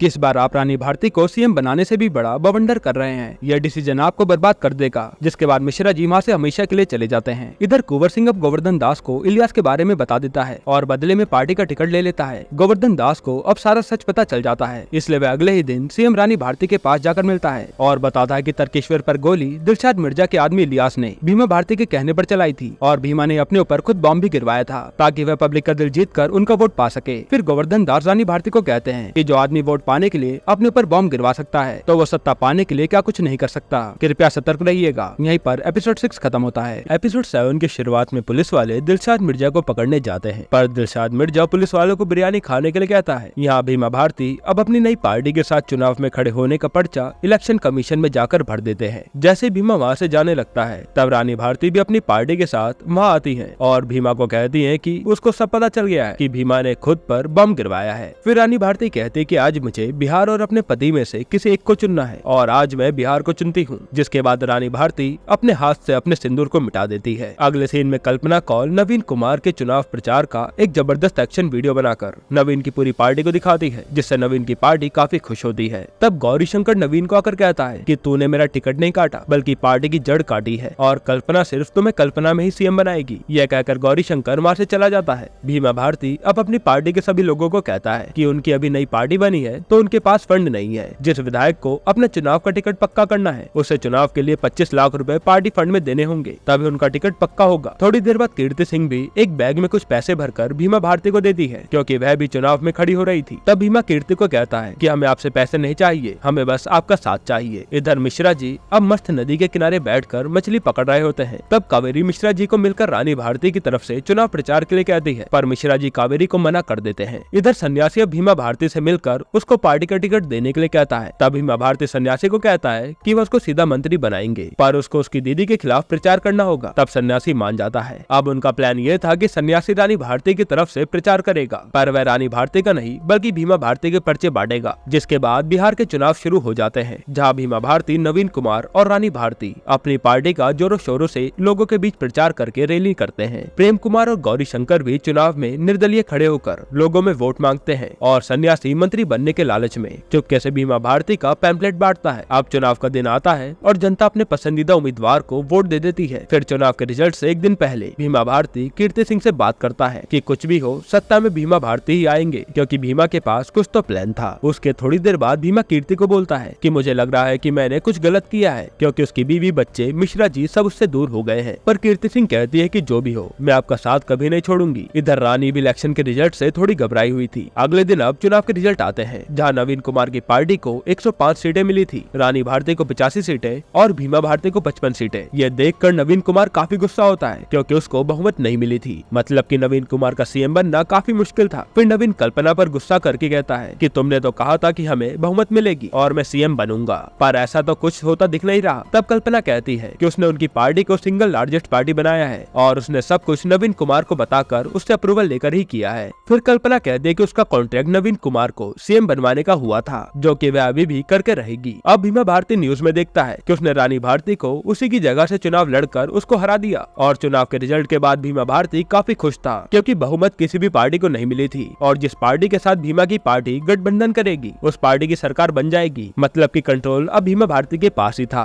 रानी भारती की पार्टी वाले अब सभी उदास बैठे थे। तब रानी भारती अपनी पार्टी के सभी लोगों का उत्साह बढ़ाती है क्योंकि उनकी पार्टी को दूसरे नंबर पर सबसे ज्यादा वोट मिले थे। अब भीमा भारती के यहाँ पार्टी होती है। तब भीमा बैठा जी से दुलारी यादव को जल्दी जेल से बाहर निकलवाने के लिए कहते हैं और मुंडा जी से खुद मिलने के लिए कहते हैं ताकि भीमा भारती उन सबसे गठबंधन करके सत्ता पा सके। थोड़ी देर बाद सन्यासी भीमा भारती के पास आकर उनको नेता बनाने के लिए कहता है, पर भीमा भारती सन्यासी को जूता निकाल कर सबके सामने मारने लगता है क्योंकि भीमा ने सन्यासी को उल्लू बनाया था। सन्यासी अब गुस्से में भीमा भारती को धमकाकर कहता है कि वह उनको छोड़ेगा नहीं और बदला जरूर लेगा। यह कहकर सन्यासी वहाँ से चला जाता है और यहीं पर एपिसोड 7 खत्म होता है। एपिसोड 8 की शुरुआत में एकल मुंडा मीडिया में कहता है कि हम किसी भी पार्टी के साथ गठबंधन करने के लिए तैयार है, जो पार्टी उनको झारखंड राज्य देगी वह उनका समर्थन करेंगे। इधर तर्केश्वर बाबू नवीन कुमार को कहते हैं कि भीमा भारती भी मुंडा जी से मिल रहा है, उनको जल्दी कुछ करना होगा। अगले सीन में भीमा भारती मिश्रा जी के पास जाकर उनको मनाता है और उनको पार्टी वापस ज्वाइन करने के लिए कहता है। तब मिश्रा जी भीमा को सब याद दिलाते हैं जो कि भीमा ने उनको सबके सामने कहा था। भीमा पिछले पिछली बातों पर मिट्टी डालने के लिए कहता है, पर मिश्रा जी समझ गए थे कि भीमा भारती किसी का भी सगा नहीं है, वह सत्ता पाने के लिए कुछ भी कर सकता है, इसलिए वे भीमा को मना कर देते हैं और जाते हुए भीमा भारती को कहते हैं कि अगर तुम ये इलेक्शन जीत गए होते तो क्या तुम तब भी मेरे पास आते। दरअसल भीमा मिश्रा जी के पास सिर्फ इसलिए आया था क्योंकि मिश्रा जी उसकी पार्टी को जोड़ने और गठबंधन करने में मदद कर सकते थे, जो कि बेटा जी के बस की नहीं है। नवीन कुमार अब अपनी पार्टी के सभी विधायक की मीटिंग रखता है और सबको कहता है कि वह झारखंड को अलग राज्य बनाने में समर्थन करता है, पर पार्टी के लोग इस बात से खुश नहीं थे। तभी मचान बाबा पार्टी के सभी सदस्यों के बीच से निकल कर आते हैं और सभी लोगों को धर्म के नाम पर भाषण देते हैं और मचान बाबा कहते हैं कि सीएम बनाने के और भी तरीके हैं। फिर सीन चेंज होता है और नवीन कुमार रात को भीमा भारती से मिलता है। दरअसल मचान बाबा का दूसरा ऑप्शन भीमा भारती से बात करना था ताकि झारखंड बिहार से अलग ना हो। नवीन भीमा भारती को कहता है कि अगर उनकी पार्टी गठबंधन करके सरकार बना ले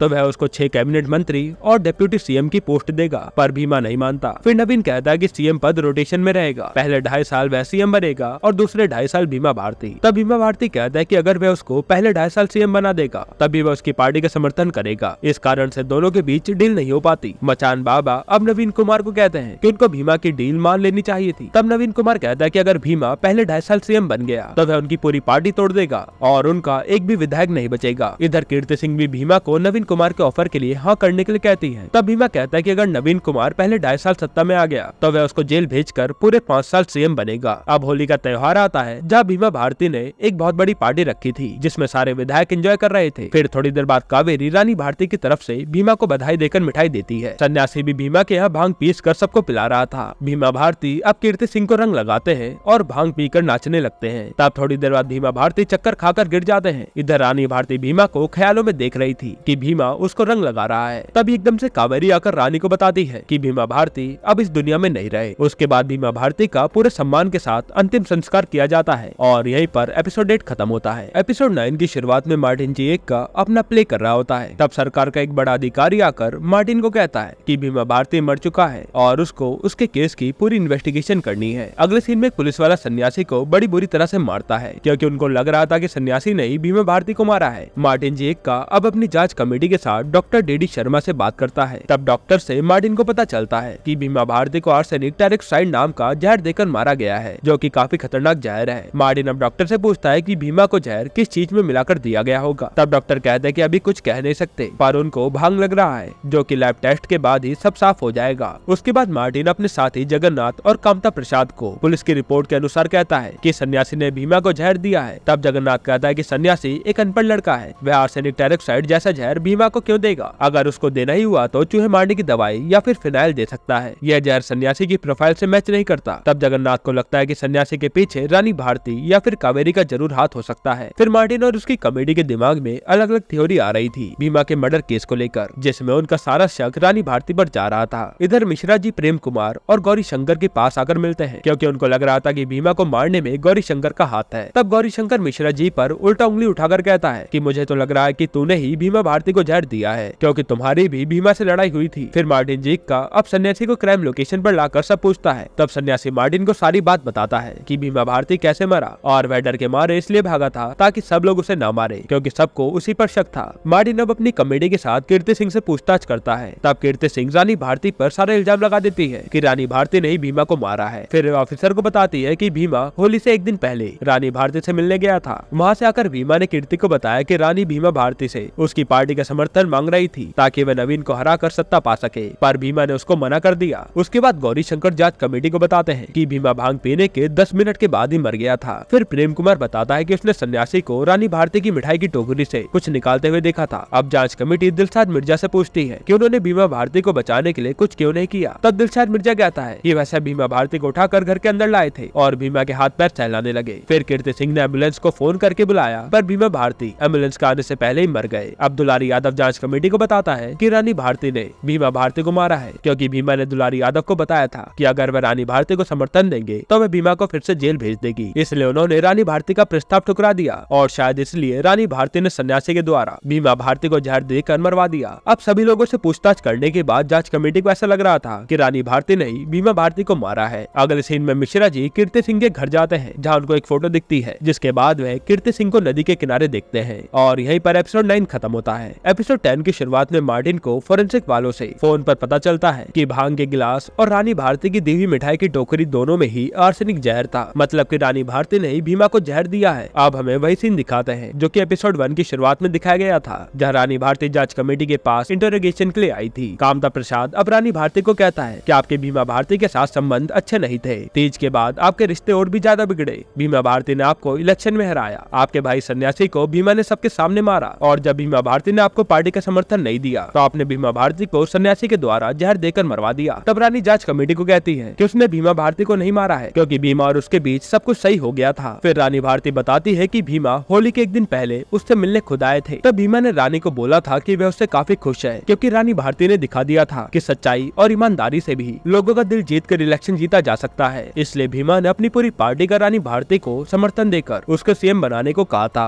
रानी भारती ने फिर भीमा को कहा कि वह उसके किसी भी नेता जैसे प्रेम कुमार और दुलारी यादव को अपनी पार्टी में नेता का पद नहीं देगी और उन पर कार्रवाई करवाएगी। ये सब सुनकर भी भीमा भारती मान गए थे। रानी ने फिर भीमा को सन्यासी से माफी मांगने को बोला और भीमा ने वह भी किया और सन्यासी को होली पर उसके यहाँ बुलाया। उसके बाद मार्टिन अब कावेरी के पास जाकर कहता है कि सारे सबूत तुम्हारे और रानी भारती के खिलाफ है। तब कावेरी कहती कि सबूत तो उनके खिलाफ किए जा सकते हैं ताकि कोई उनको फंसा सके। फिर कावेरी मार्टिन को कहती है कि रानी भारती होली के एक दिन पहले भीमा से हाथ मिलाने के लिए राजी हो गई थी ताकि बिहार का भला हो। इधर मिश्रा जी अब पुलिस स्टेशन में पैसे देकर कुछ फाइल्स देखते हैं। फिर वह कुंवर सिंह से मिलकर उसको कुछ फोटोज दिखाकर जानकारी लेते हैं। अगले सीन में मार्टिन अपने साथियों को कल मुंडा से बात करने के लिए कहता है। तब जगन्नाथ और कामता प्रसाद कहते हैं कि उसको रानी भारती के खिलाफ सारे सबूत मिल गए हैं और वह सब अपना फालतू का टाइम वेस्ट कर रहे हैं, हमें अपनी रिपोर्ट बनाकर फाइल कर देनी चाहिए। पर मार्टिन कहता है कि नहीं, मैं इस जांच कमेटी का हेड हूँ, जब तक मैं नहीं बोलूंगा तब तक तुम केस की फाइल रिपोर्ट नहीं करोगे। उसके बाद हम गोवर्धन दास को देखते हैं जो कि एक बार फिर से बिहार के गवर्नर बन गए थे और नवीन कुमार अब अपनी सरकार बनाने वाला होता है क्योंकि वह सिंगल लार्जेस्ट पार्टी था। नवीन कुमार अब मीडिया में कहता है कि वह जल्द ही अपनी बहुमत गवर्नर को दिखा देगा। इधर मार्टिन अब एकल मुंडा से भीमा भारती के मर्डर के बारे में पूछता है पर मार्टिन को कुछ भी पता नहीं चलता। यहाँ मिश्रा जी अब रानी भारती के पास आकर बताते हैं कि भीमा भारती को जहर किसने दिया है, जो कि कीर्ति सिंह थी क्योंकि कुछ साल पहले उसका पति एक एक्सीडेंट में मारा गया था जो कि भीमा भारती के पार्टी के आदमी से हुआ था। इससे कीर्ति सिंह ने मान लिया था कि भीमा ने जानबूझकर उसके पति को मरवाया है, इसलिए वे प्लान बनाकर भीमा के करीब आई ताकि वे भीमा से बदला ले सके और मौका देखकर उसने भीमा को जहर देकर मार दिया। इधर मार्टिन अब भीमा भारती के यहाँ काम करने वालों से पूछताछ करता है। फिर वह हॉस्पिटल जाकर एम्बुलेंस वालों से भी पूछताछ करता है। तब मार्टिन को पता चलता है कि एम्बुलेंस के लिए 3 बार कॉल आया था। पहली बार एक महिला ने कॉल किया था, बाकी 2 बार आदमियों ने। रात को अब मिश्रा जी मार्टिन को फोन करके भीमा भारती के केस के बारे में कुछ जरूरी इन्फॉर्मेशन देते हैं, जिसके बाद मार्टिन केस सॉल्व कर लेता है। फिर वह अगले दिन अपनी रिपोर्ट जाकर गवर्नर को देता है पर मार्टिन की रिपोर्ट गवर्नर एक्सेप्ट नहीं करते क्योंकि जगन्नाथ और कामता प्रसाद उनको पहले रिपोर्ट दे चुके थे और उन दोनों की रिपोर्ट में एक ही गुनहगार था, इसलिए मेजोरिटी के हिसाब से गवर्नर उनकी रिपोर्ट मानते हैं। अब नवीन कुमार सत्ता में आ जाता है और जल्दी सीएम की शपथ लेने वाला होता है। गवर्नर को भी अब जांच कमेटी की रिपोर्ट से भीमा के मर्डर पर जल्दी एक्शन लेना था। अगले सीन में मार्टिन रानी भारती से मिलता है और उसे सच बताता है। तब रानी भारती कहते कि मुझे पता है कि भीमा को कीर्ति सिंह ने मारा है। तब मार्टिन कहता है कि नहीं, आपको अभी आधा सच ही पता है। फिर मार्टिन रानी भारती को पूरा सच बताता है कि दुलारी यादव, प्रेम कुमार, गौरी शंकर, कीर्ति सिंह और दिलशाद मिर्जा का होली के दिन एक साथ होना ये कोई इत्तेफाक नहीं बल्कि साजिश थी। जहर देने के बाद जब भीमा भारती गिर गया तब भी वह जिंदा था, जिसको सारे विधायक घर के अंदर ले गए और भीमा के मरने का इंतजार करने लगे। थोड़ी देर बाद जब सभी विधायक को लगा कि भीमा भारती मर गया तो कीर्ति सिंह ने एम्बुलेंस को कॉल किया। फिर गौरी शंकर ने जब भीमा को चेक किया तो वह जिंदा था। तब गौरी शंकर ने दोबारा हॉस्पिटल में फोन करके बोला कि भीमा भारती अभी ठीक है और एम्बुलेंस को आने से रोक दिया, जिस कारण भीमा भारती मारे गए। फिर भीमा के मरने के बाद दिलशाद मिर्जा ने एम्बुलेंस को कॉल करके बुलाया ताकि उन पर किसी का शक न जाए। रानी भारती अब मार्टिन से पूछती है कि उन सभी विधायक ने मिलकर ये सब क्यों किया। तब मार्टिन कहता है ताकि आप दोबारा बिहार का सीएम न बन सके क्योंकि सारे विधायक को आपकी और भीमा की डील के बारे में पता चल गया था, जिससे उनको अपना राजनीति का जीवन खतरे में लग रहा था। तो उन सब ने मिलकर प्लान बनाकर भीमा भारती को मार दिया। इसके बाद मार्टिन कहता है कि कोई फर्क नहीं पड़ता कि किसने जहर दिया है या फिर किसने एम्बुलेंस को रोका है, असली बात तो यह है कि सारे विधायक ने षड्यंत्र रच के भीमा भारती को मारा है और यही सब भीमा के कातिल है। फिर रानी भारती मार्टिन से पूछती है कि उन सबको ये सब प्लान करने का मौका कब मिला। मार्टिन बताता है कि जब उसने भीमा भारती के नौकरों से पूछताछ की तो एक नौकर के पास उसको एक फोन मिला जो कि कीर्ति सिंह ने उसको गिफ्ट दिया था, पर कीर्ति सिंह उस नौकर के फोन को यूज करती थी। जब मार्टिन ने उस नंबर की कॉल हिस्ट्री निकाली तो उसने 4 महीने में 116 बार एक नंबर पे कॉल किया था जो कि नवीन कुमार का था।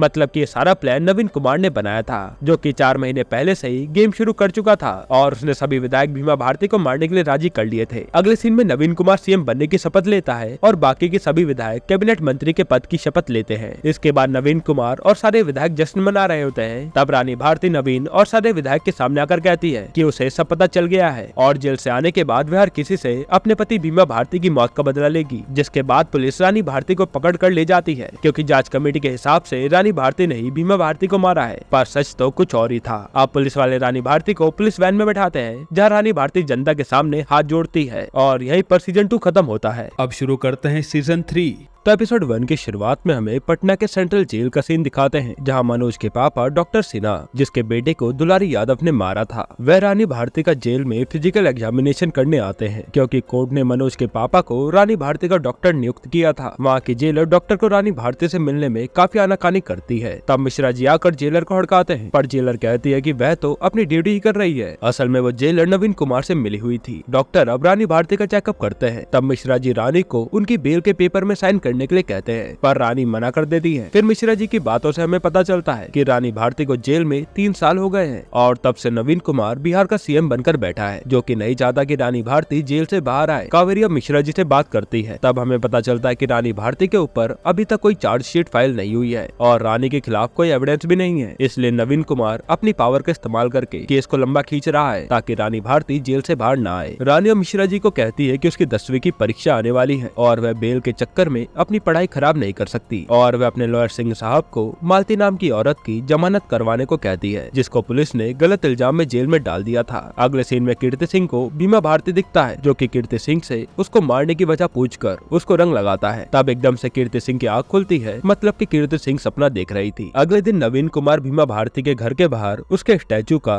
उद्घाटन करके लोगों के सामने बीमा भारती के बारे में अच्छी बातें कहते हैं, ताकि वह जनता का दिल जीत पाए। असल में नवीन कुमार ही बीमा भारती को मरवाने के षड्यंत्र में मास्टरमाइंड था। वहीं दुलारी यादव नवीन कुमार के पास आता है, जिसे देखकर नवीन कुमार का चेहरा थोड़ा गुस्से में हो जाता है। ऐसा लग रहा था कि नवीन कुमार और दुलारी यादव के बीच कुछ भी ठीक नहीं है। गौरी शंकर अब नवीन कुमार से मिलकर उसको किसी फाइल में साइन करने के लिए कहता है, पर नवीन कुमार गौरी शंकर की बात को ही टाल देता है, जिससे गौरी शंकर को बहुत बुरा लगता है। फिर नवीन कीर्ति सिंह से जाकर बात करता है। तब हमें पता चलता है कि कीर्ति सिंह नवीन के कहने पर ही बीमा भारती के घर में रह रही है, ताकि नवीन की पार्टी की जनता के सामने छवि अच्छी बनी रहे। पर कीर्ति सिंह को भीमा के घर में अजीब से सपने आ रहे थे और वह डरी रहती थी। तब नवीन कीर्ति को कहता है कि तुम रानी भारती को सजा होने तक यहीं पर रहो, बाद में आप जहाँ चाहोगे हम आपको भेज देंगे। इधर प्रेम कुमार और गौरी शंकर कीर्ति और नवीन पर ही नजर रखे हुए थे कि वो बातें क्या कर रहे हैं। अब सीन चेंज होता है और हम देखते कि रानी भारती पुलिस वैन में जनता के सामने अपनी 10वीं की परीक्षा देने जा रही है। तब जेलर रानी भारती के कमरे को अच्छे से चेक करती है, पर उनको कुछ भी नहीं मिलता, जो कि वह नवीन कुमार को फोन पर बता देती है। फिर हम देखते कि रानी भारती अपने 10वीं के एग्जाम अच्छे से लिखकर एग्जामिनर को सबमिट कर देती है। यहाँ नवीन कुमार अब पार्टी अध्यक्ष तर्केश्वर बाबू से बात करता है। तब हमें पता चलता है कि नवीन कुमार ने 3 साल में काफी विकास किया है और बिहार में दारू बैन करके लोगों का दिल भी जीता है। फिर तर्केश्वर बाबू दुलारी यादव का कुछ करने के लिए कहते हैं, क्योंकि उस पर शिल्पा अग्रवाल का रेप केस अभी भी चल रहा था, जिससे उनकी पार्टी के नुकसान भी हो रहा है। इधर डॉक्टर राजीव अब बिहार के हाई कोर्ट में उसके बेटे मनोज और शिल्पा के मर्डर केस में दुलारी यादव के ऊपर सीबीआई की इन्वेस्टिगेशन की मांग करते हैं और जज इसकी अनुमति भी दे देते हैं। इसके बाद जब नवीन कुमार को पता चलता है कि दुलारी यादव के ऊपर सीबीआई इन्वेस्टिगेशन चलने वाली है, तो नवीन कहता है कि जो हो रहा है होने दो, क्योंकि दुलारी यादव का हमें कोई फायदा है ही नहीं। इसके बाद प्रेम कुमार और गौरी शंकर आपस में दारू पीकर बातें करते हैं और हमें पता चलता है कि नवीन कुमार ने प्रेम कुमार और गौरी शंकर के साथ गेम खेला है और उन्हें कैबिनेट में कोई जगह नहीं दी, जिससे वे दोनों ही नवीन कुमार से नाराज हैं। साथ ही हम देखते हैं कि बिहार में दारू बैन है, पर अब तो लोग पहले से भी ज्यादा दारू पी रहे हैं, जो कि सारी दारू ब्लैक में बिक रही है और सारा का सारा पैसा नवीन कुमार और दिलशान मिर्जा की जेब में जा रहा है। मचान बाबा अब अपने आश्रम में लोगों को प्रवचन देते हैं, जहाँ सारे बाहुबली नेता आए थे। थोड़ी देर बाद मचान बाबा और पार्टी के सारे नेताओं के बीच मीटिंग होती है, जहाँ मचान बाबा दुलारी यादव को कहते हैं कि नवीन कुमार ने फैसला लिया है कि दुलारी को कुछ समय के लिए अपने पद से इस्तीफा देना होगा, जिसके कुछ समय बाद वे दुलारी यादव को फिर से उसका पद वापस दे देंगे। पर दुलारी यादव किसी की बात नहीं मानता, क्योंकि वह समझ गया था कि पार्टी उसके साथ गेम खेल रही है और वो उसको हमेशा के लिए जेल में करवा देंगे। ये सब कहकर दुलारी यादव मीटिंग छोड़कर चला जाता है और जैसे दुलारी यादव की गाड़ी घर पहुंचती है, तब हम देखते हैं कि दुलारी यादव की लाश उसकी गाड़ी में पड़ी है। इधर जेल में नवीन कुमार 18 महिला कैदियों को रिहा करता है, जो कि अपनी आधी सजा काट चुकी थी, इसलिए अच्छे व्यवहार के कारण उन्हें छोड़ दिया गया था। फिर जेल में अब सभी लोगों को हलवा बंटवाया जा रहा था, क्योंकि रानी भारती 10वीं कक्षा में पास हो गई थी। ये जानकर नवीन रानी भारती से मिलकर उसको बधाई देता है और कहता है कि आगे की पढ़ाई अच्छे से करिएगा, क्योंकि अभी आपको जेल में कई साल रहना है। यह कहकर नवीन कुमार वहाँ से जाने लगता है। तभी नवीन को फोन आता है कि दुलारी यादव हार्ट अटैक के कारण मारा गया। तब रानी भारती नवीन कुमार को कहती है कि जब हम चौथी फेल थे तब हमने आपकी नाक में दम कर दिया था, अगर हम ग्रेजुएट हो गए तो आपका क्या होगा। नवीन कुमार कहता है कि मतलब क्या है आपका। तब रानी भारती कहती है कि दुलारी यादव को हार्ट अटैक नहीं आया था। जिसके बाद यहीं पर एपिसोड 1 खत्म होता है। एपिसोड 2 की शुरुआत में तर्केश्वर बाबू नवीन कुमार के पास जाकर कहते हैं कि दुलारी यादव को किसी ने मरवाया है। तब नवीन कुमार को रानी भारती के साथ अपने पार्टी के सारे साथियों पर भी शक होता है, इसलिए नवीन सभी पार्टी अध्यक्ष की कॉल रिकॉर्डिंग निकलवा कर सुनता है ताकि वह पता लगा सके कि दुलारी यादव को किसने मरवाया है। फिर नवीन कुमार जब कॉल रिकॉर्डिंग सुनता है तब सारे नेता एक दूसरे को ब्लेम कर रहे थे, जिससे नवीन को कुछ भी पता नहीं चलता। अगले सीन में रानी भारती की बेटी रोशनी अपने भाई जय को फोन करके कहती है कि आज माँ की कोर्ट में हियरिंग है। तब जय कहता है कि वह नहीं आएगा। दरअसल जय को लग रहा था कि उसकी माँ ने उसके पापा भीमा भारती को मारा है, इसलिए वह अपनी माँ से मिलना तक नहीं चाहता था। उस समय रोशनी को अपने सामने 2 आदमी दिखते हैं जो कि उनका काफी देर से पीछा कर रहे थे। तब वह सारी बात मिश्रा जी को बताती है और वह दोनों आदमी भाग जाते हैं। रानी भारती अब पुलिस वैन से आकर कोर्ट में अपने बच्चों से मिलती है और अपने बच्चों को अपने हाथ से खाना खिलाती है। तब मिश्रा जी कहते हैं कि आप जा रही हैं, आप तो बेल लेने आई थी। तब रानी भारती कहती कि वह तो सिर्फ अपने बच्चों से मिलने आई थी। इसके बाद सारे विधायक अब दुलारी यादव की शोक सभा में नकली दिखावा करने आते हैं। तब प्रेम कुमार को मैसेज आता है और हम देखते हैं कि रानी भारती ने मीडिया में कहा है कि दुलारी यादव नवीन कुमार का भांडा फोड़ने वाला था, इसलिए उसको मरवा दिया गया। और भीमा भारती के साथ भी कुछ ऐसा ही हुआ है। अगर रानी भारती को जेल में कुछ भी हुआ तो उसकी सारी जिम्मेदारी नवीन कुमार की होगी। इसके बाद मीडिया वाले अब नवीन कुमार से सवाल जवाब पूछने लगते हैं। तब नवीन नो कमेंट बोलकर चला जाता है, पर नवीन के दिमाग में बस रानी भारती की एक ही बात चल रही थी कि दुलारी यादव का मरना हार्ट अटैक नहीं था। यहाँ डॉक्टर राजीव सिन्हा अब अपने पेशेंट का इलाज कर रहे होते हैं। तब एक आदमी आकर राजीव को तर्केश्वर बाबू से मिलाने के लिए कहता है। जैसे डॉक्टर राजीव गाड़ी में जाकर तर्केश्वर बाबू से मिलते हैं, तब तर्केश्वर बाबू कहते हैं कि रानी भारती के साथ कौन कौन मिला हुआ है, क्योंकि उनको लग रहा था कि दुलारी यादव को रानी भारती नहीं मरवाया है और डॉक्टर राजीव उन्हीं का साथी है। तब राजीव कहता है कि आप खुद ही पता लगा लीजिए ना। इसके बाद नवीन कुमार अब सारे नेता के साथ मीटिंग करता है। तब वहाँ पर सभी विधायक के लिए जूस आता है, पर सारे विधायक एक एक करके मना कर देते हैं, क्योंकि उनको डर लग रहा था कि भीमा भारती के जैसा ही उनके साथ ना हो जाए। मतलब कि किसी भी नेता को एक दूसरे पर विश्वास नहीं था। नवीन कुमार अब सभी नेता पर भड़क जाता है कि हम भला तुम्हें जहर क्यों देंगे, और वैसे भी अगर तुम में से किसी भी नेता को कुछ हुआ तो उनका राज खुल जाएगा और सब कुछ बर्बाद हो जाएगा। इधर मिश्रा जी अब रानी भारती के बच्चों के साथ घर जाते हैं। तब वहाँ दिलशाद मिर्जा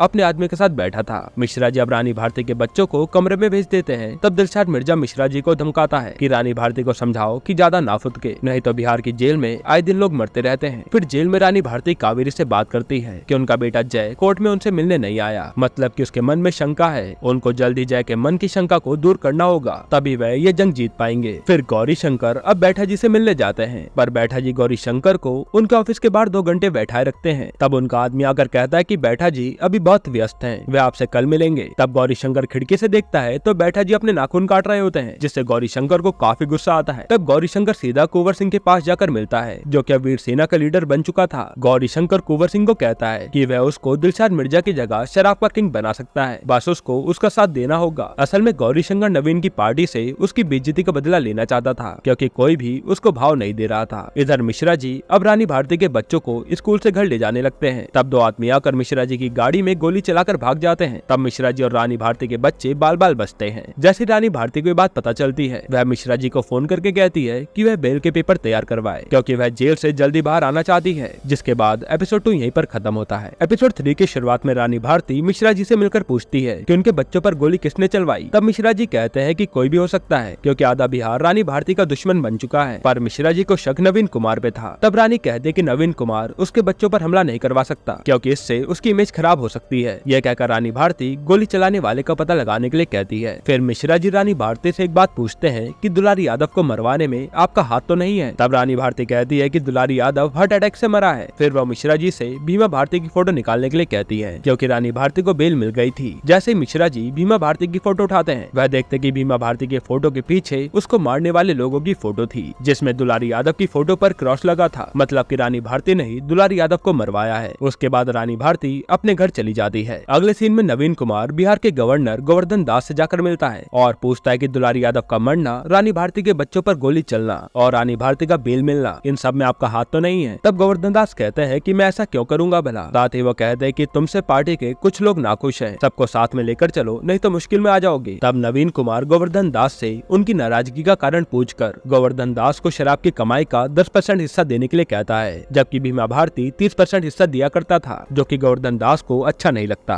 रानी भारती अब अपने पति की मूर्ति पर माला चढ़ाकर कीर्ति सिंह से मिलती है और कहते कि हम भीमा भारती को मारने वाले सभी लोगों पर गुस्सा है, पर तुम पर नहीं, क्योंकि उन सब ने कीर्ति सिंह को मोहरा बनाकर यूज किया था। अब हमें पास्ट का सीन दिखाते हैं जहाँ कीर्ति सिंह का पति सुनील कीर्ति को बोलकर जाता है कि वीर सेना की फंडिंग में काफी घोटाला चल रहा है और वह मुखिया के पैसे देकर जल्दी आ जाएगा। जैसे सुनील अपनी गाड़ी से जा रहा होता है, तब एक ट्रक वाला जानबूझकर सुनील का एक्सीडेंट करके उसे मार देता है और पैसे लेकर भाग जाता है। फिर सीन चेंज होता है और हम मार्टिन जी इक्का को देखते हैं, जो कि IAS ऑफिसर है और उन्होंने ही भीमा भारती के केस को सॉल्व किया था। तब कावेरी मार्टिन से आकर मिलती है और उनकी बातों से हमें पता चलता है कि गवर्नर ने मार्टिन की रिपोर्ट एक्सेप्ट नहीं करी, पर मार्टिन अभी भी अपनी इन्वेस्टिगेशन कर रहा है, जहाँ उसको पता चला है कि सुनील सिंह को मारने वाला आदमी कोई महेंद्र राय है, जो कि सुनील को मारने के बाद से ही गायब हो गया है। अगर उनको उस आदमी के बारे में पता चल गया तो वे भीमा भारती के मर्डर्स को एक्सपोज कर सकते हैं। नवीन कुमार अब DSP झा को उनके पास बुलाकर कहता है कि पता लगाइए कि रानी भारती के बच्चों पर गोली किसने चलवाई, क्योंकि इससे नवीन कुमार की इमेज खराब हो रही है। फिर इंस्पेक्टर धर्म अब मिश्रा जी के पास आकर उनके ऊपर गोली चलाने वालों के बारे में पूछता है, पर मिश्रा जी को कुछ भी पता नहीं था। तब धर्म को मिश्रा जी के ऊपर शक होता है और वह मिश्रा जी की गाड़ी के बारे में पूछता है, जो कि रिपेयर होने गई थी। धर्म अब सीधा कार रिपेयर करने वाले के पास जाता है, जहाँ उसको पता चलता है कि मिश्रा जी ने 25,000 रूपए ज्यादा देकर अपनी गाड़ी सही करवा ली है, मतलब कि मिश्रा जी कुछ तो गड़बड़ कर रहे हैं। इधर नवीन कुमार कीर्ति से मिलकर उसको दुलारी यादव की जगह सरगोनिया से चुनाव लड़ने के लिए कहता है, जबकि लोगों को लग रहा था कि सरगोनिया से चुनाव का टिकट दुलारी यादव की पत्नी सरोज यादव को मिलेगा। अगले सीन में कीर्ति चुनाव का पर्चा भरकर मीडिया में रानी भारती के ऊपर इल्जाम लगाती है कि रानी भारती ने ही भीमा भारती को मारा है। इधर रानी भारती सरोज यादव से मिलकर उसको समझाती है कि नवीन की पार्टी ने तुम्हारे पति और तुम्हारे साथ बहुत गलत किया है, इसलिए वह सरोज यादव को उसकी पार्टी से कीर्ति सिंह के सामने खड़ा करके नवीन की पार्टी को सबक सिखाने के लिए कहती है और सरोज मान जाती है। सरोज यादव अब सरगोनिया से खड़े होकर मीडिया में उसके पति और भीमा भारती की मौत का सारा ब्लेम नवीन कुमार को करती है। यह रानी भारती को देखकर अब समझ आ रहा था कि वह भी अब राजनीति की खिलाड़ी बन चुकी है और जनता भी अब रानी भारती के सपोर्ट पे आने लगी थी।